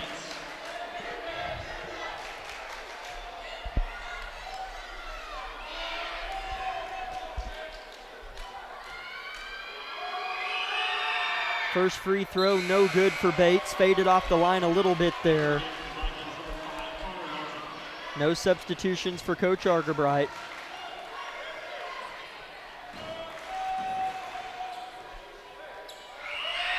Bates second, swish. Needed that one. Man, we are not getting back. Parsons, a full court pass. Misses the layup, but the rebound goes to Nolan Nash. Went off the hand of Heston. Labette County needed that stop, and it was a quick one. Bates spins, fades, shoots, scores! It's a 5-point game with 2:23 left. Timeout, Coach Argerbright. Yeah, he's incredible. He just does it. He just does it. So yeah, down 5. That was a great hustle too by Nolan Nash. I bet he runs about a 4.40. I mean, I thought that ball was going out of bounds down here. When it kind of went off Barrett. Barrett tried to make a good play, and it just went off his arm. So Kagan Bates with 31 points tonight and still game to play. 31. We'd like to keep it here and thank O'Brien Ready Mix, Vollmer Cement Finishing, Wood Insurance Center, Clemens Insurance Agency, Forbes Hoffman, as well as Carson Wall Funeral Homes, Eye Care Associates of Parsons, SEK Orthopedics, Doctors Mosier and Meister, Olson Ace Hardware, USD 506, Community National Bank, Labette Bank, as well as Commercial Bank, Labette Center for Mental Health Services, and Labette Health. It's been about as good of a Parsons-Labette County game as you can ask for. Atmosphere right there as well, part of that sentence.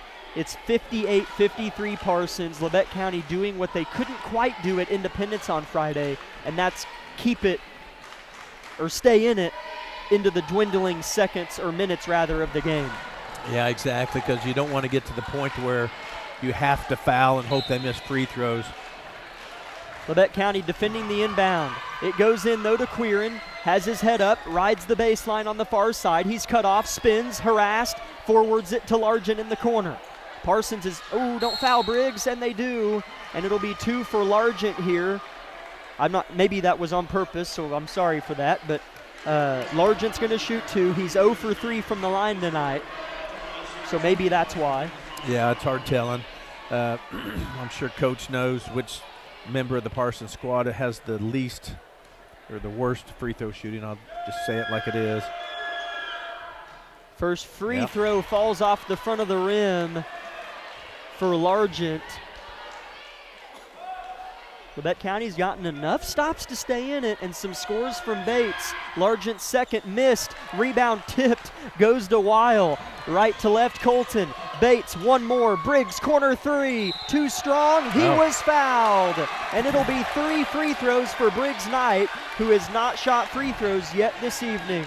Yeah, glad to see him pull the trigger on that. Yeah, me too. So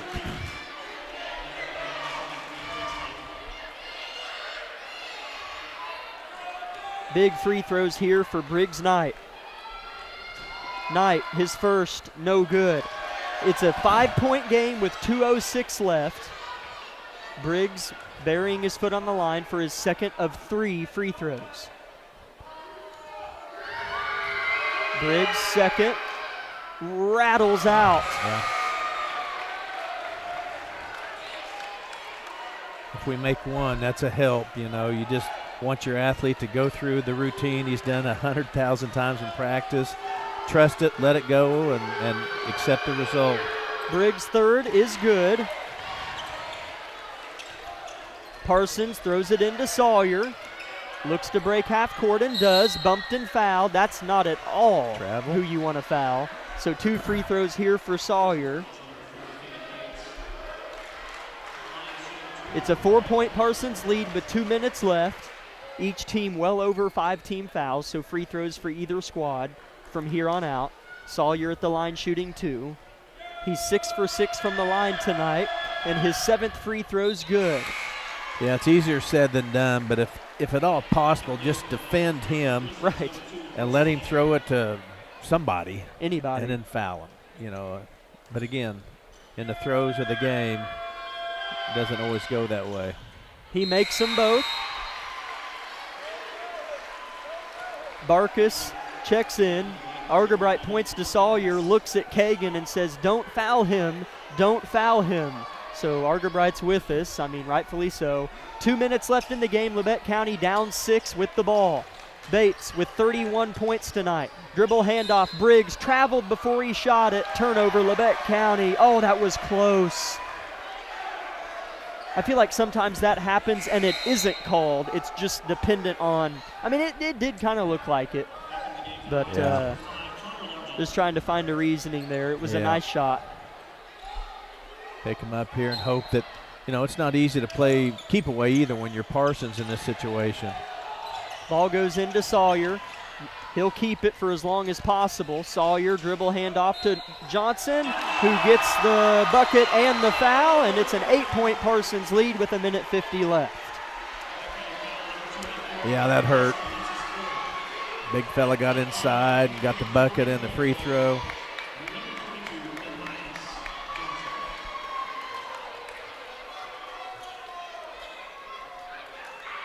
Johnson's and one attempt is missed, goes to Largent, he's got it.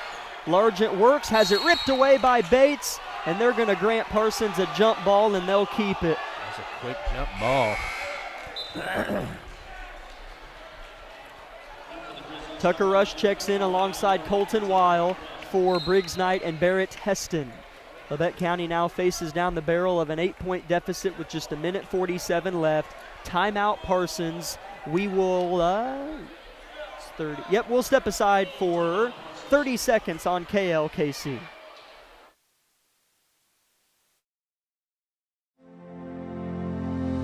At Labette Center, we have worked hard to make it easier than ever to start on your journey to wellness. The center provides a full range of mental health and substance use services to individuals of all ages. With expanded services and same-day access, you can begin your journey when you are ready. Visit our website at lcmhs.com to find out more about our services and begin your journey to wellness today. Labette Center for Mental Health. Help for today. Hope for tomorrow.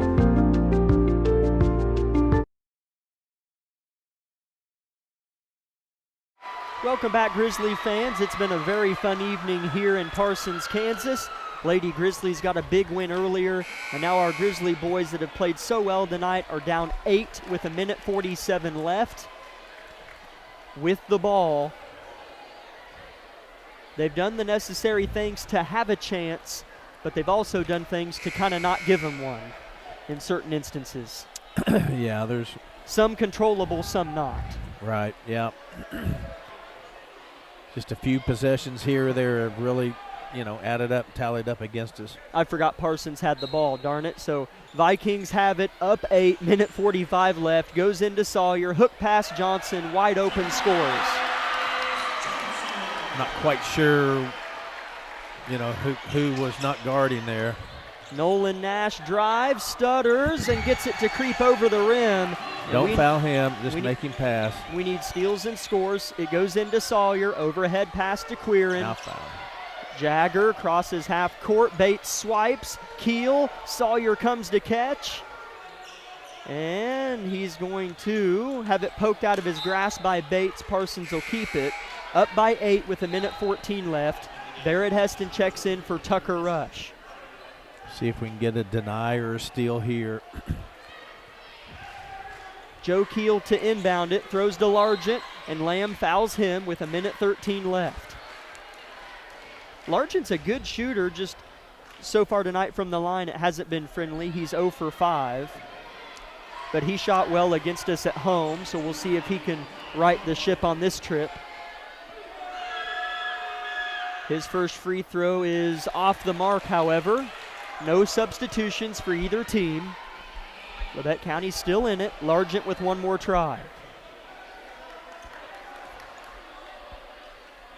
The second for Connor. No good. Rebound Heston. Needs something big here. Barrett dribbles up the floor. Into the paint. Back out to Nolan. Straight away three. Oh. Good! Coach Argerbright says play on. It's a 5-point game. Ball goes into Joe Keel. 1 minute left. Jagger Quirin. And Weil fouls Quirin, and Coach Argerbright approves. And it's 2 free throws for Quirin, who has yet to shoot free throws tonight. Yeah, cut it to a 5-point game with a minute left, basically. We'll see what happens here, if we can get him to miss at least 1, maybe 2. Things tighten up just a little bit with each possession like that. Quirin's first is perfect, pure swish. And he'll have one more. It's a 6-point Parsons lead with 57 seconds left. The second for Quirin. No good. Rebound Johnson. Dagger equals inserted. Just like that. I mean, that literally just about ends your chances. I mean, that hurts so bad. Yeah. And rebound, he bricked it, so that makes it hard. Right. Yeah, it's never a lack of effort or want to. It's just some of the little things like that go into the category of rebounds. And another possession or opportunity for Parsons. We've seen that a lot this season. Yeah, that's why we're kind of laboring on it as broadcasters. We have seen that exact sequence down 5 late in the game happen 14 times this year. Just backbreakers. Keel makes the first, one more coming in a moment. He's 3 for 3 from the line. His last one is no good, tipped twice. Nash has it for Labette County. They've got numbers if they move. Nolan, extra pass to Lamb, right wing, back to Nash. Dribbles to the corner, lost it, tipped by Parsons. Labette County keeps it, down 7 with 41 seconds left.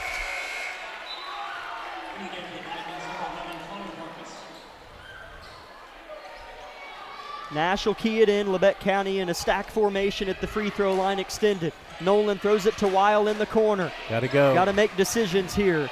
Nobody wants to shoot but Bates and Nash. Kagan drives, gets to the rim, hangs off the glass. No. Rebound Sawyer, he's fouled. Had to do it. Kagan had to take it. You either have to shoot a 3 or go straight to the bucket in this situation. Make it or not. You can't just dribble and pass. That's 5 personal fouls on Kagan Bates. He had 31 points tonight, did Kagan Bates. That's an all-SEK guard right there. Yeah, I mean, what more can you do? Sawyer's first free throw of 2 is good, and that makes it an 8-point lead for Parsons with 30 seconds left. Labette County had their chances tonight and played pretty well. They're playing okay. Felt similar to the Independence game a little bit tonight, but we stayed in it later as Sawyer makes the second as well. Yeah, it's hard for me to put my finger on where the game really even started slipping. It's right. so happens so slowly. It does. Lamb catch and shoot three is good. What a nice shot by Carson Lamb from the right wing. Gosh, is it really that easy? Wow, Carson That was Lamb. a really good shot. So with 24 seconds left, it's a 6-point Parson lead. Full timeout, Labette County back in a minute on KLKC.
Labette County down 6 after Carson Lamb drilled a deep high arcer three from the right wing. 24 seconds left. Again, Parsons 68, Labette County 62. Yeah, they're going to streak somebody here and throw a football pass. Demias Johnson to inbound. Looks deep, but now looks shallow. Throws across the middle. Intercepted by Nolan. Labette County's got it. Throws off Lamb. One more. Heston, right winger. Short. Rebound Nolan. Back out Lamb. We need it. No. Long board goes to Knight. Tipped about. Parsons has it. There you go. Yeah. Had a chance. Great effort. Great effort on that defensive possession. Yeah, that's like always, 100% was left on the floor again tonight. Such a really good ball team we're watching. Parsons played well too, don't get me wrong, but we're a really good ball team with 3 or 4 wins. What's our record? Ours, it'll be 4-12 after tonight. Yeah. Parsons will be 10-6. Okay. I mean, it's not at all, as we all know, not at all reflective of this squad. First free throw good for Sawyer. He has not missed a free throw all night. This to make it an 8-point lead with just 11 seconds left. Labette County will host the best team in the SEK at home on Friday, Chanute. So the road never gets easier. I found that out in the SEK. Yeah. As Sawyer makes the second, ball goes in for Labette County. Coach Houck still coaching aggressively. Gotta respect that. Heston throws to the corner. Colton Weil for the last shot of the night. Missed it.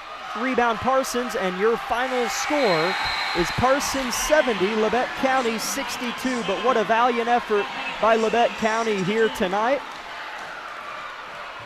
as they even had a chance up until about 20 seconds left in the game. What a great job by Labette County and Parsons tonight. Good matchup, two good teams. Yeah. Let's step aside for 4 minutes and we'll have the Bowen Pharmacy post-game show here on KLKC.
Oh, yeah, you too. That was great.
Welcome in, Grizzly fans, to the Bowen Pharmacy post-game show of Labette County Grizzly basketball, where our Grizzly boys fall 70-62 here tonight on the road against rival Parsons.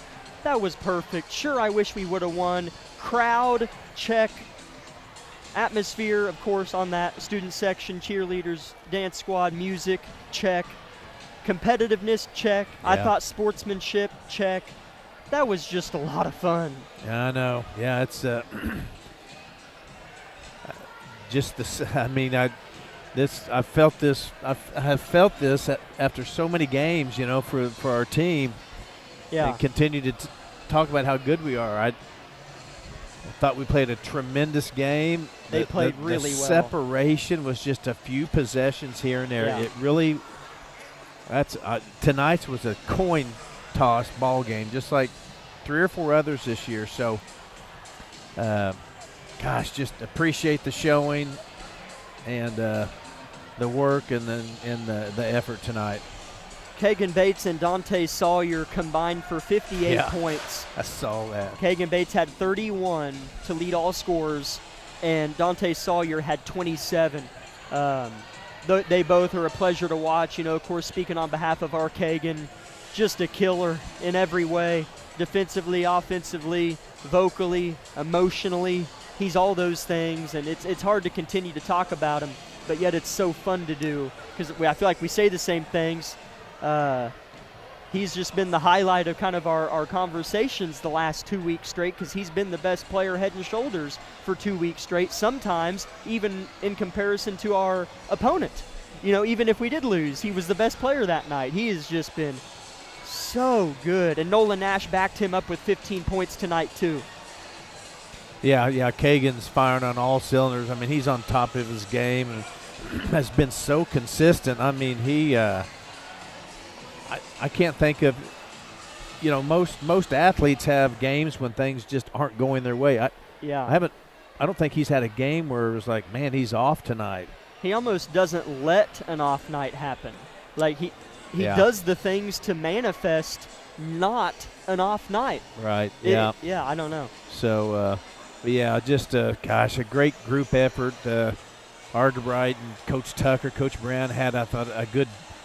The kids were ready to play and have battled like everybody else, like we've talked about, through injury and illness. And I hurt for the kids, you know. So, it was a fun hour and a half, or it's a fun night, girls and boys game. That's just how it goes, you know. And what I love about Kagan is he is crushed right now in that locker room. Oh, I'm sure, yeah. Some players, if they score 31 against their rival, even if they do lose, you know, flaunt around or make a post that say losing effort but scored 31. He won't do. He's crushed. Yeah. He doesn't care. He wanted to win. Yeah, that whole locker room's going to feel that way, but you're right. I couldn't agree more. Just the whole team isn't about themselves. It's about wanting the team to win some ball games. And so You watch. They'll be back Tuesday night. They'll show up and Friday night. Or I'm sorry. No, you're good. Just clarification. Friday. Yeah, thank you for that. Friday night, home against Chanute. Yes. So should be good. Yeah, and what's funny is I still expect that to be a 5-point game in the fourth quarter. Like, you know, Chanute's one of the best teams, arguably, in the state, arguably. And I still expect us to be within a handful with 5 minutes left. Yeah. Like you were saying earlier. Yeah, we will be. I mean, it's just, that's how to go. The girls will play well and hopefully play 4 good, clean quarters and kind of prepare themselves to win that game, but also for the next 3 games. Yeah. And so, it's been good. It's been a good year so far, and looking forward to the next 3 or 4 weeks here. Kagan Bates again had 31 tonight. Nolan Nash had 15. Carson Lamb had 6. Barrett Heston held to 5 tonight, but I feel like played well. Hey, Coach Houck, how are you, man? Yeah, it was. Terrific Great game. Yeah. Yeah. Yeah. Yeah. That's what. Thanks, thank Coach. you, Coach Houck. Yeah, That was that's awesome. Awful kind of Coach Houck to come over and encourage us and our boys, and I love Coach Houck. So Barrett Heston, 5 points. Briggs Knight with 3. Colton Weil with 2. For Parsons, Dante Sawyer with 27. Joe Keel chipped in 12. Demias Johnson crept his way to 11 points there in that fourth quarter with 5 points in it. Largent had 8. He hurt us a little bit more at home, but again, he missed some free throws tonight, which hurt him as far as scoring totals. Smart had 4, Barkus had 5, and Quirin had 3. At halftime, it was Labette County 24, Parsons 27, and then Labette County outscored the Vikes 18-17 in the third quarter before Parsons, with the help of a lead and in turn some foul and free throws, got us 26-20 in the fourth quarter. So scoring the basketball wasn't a huge issue for Labette County down the stretch. It was more or less just kind of getting the stops in the proper period, and fouling late is never where you want to be. No. We'll go ahead and step aside for one more 2-minute break to give Coach Argabright an opportunity, and we'll see if he pops out in 2 minutes on KLKC.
You're good. You're good. Well, you're good. Welcome back, Grizzly fans, to the Bowen Pharmacy post-game show. No sign of Coach yet, so we'll go ahead and conclude tonight's broadcast. Grizzly women win it by 34. Grizzly men fall 70 62. But what a great fun time it was here in Parsons tonight. For Amanda back at the station, Lucas Hayward on the live stream, and Jack Leak, my father, I'm Jack Leak III, saying good night, Grizzly Nation, safe travels if you're driving, and as always, God bless.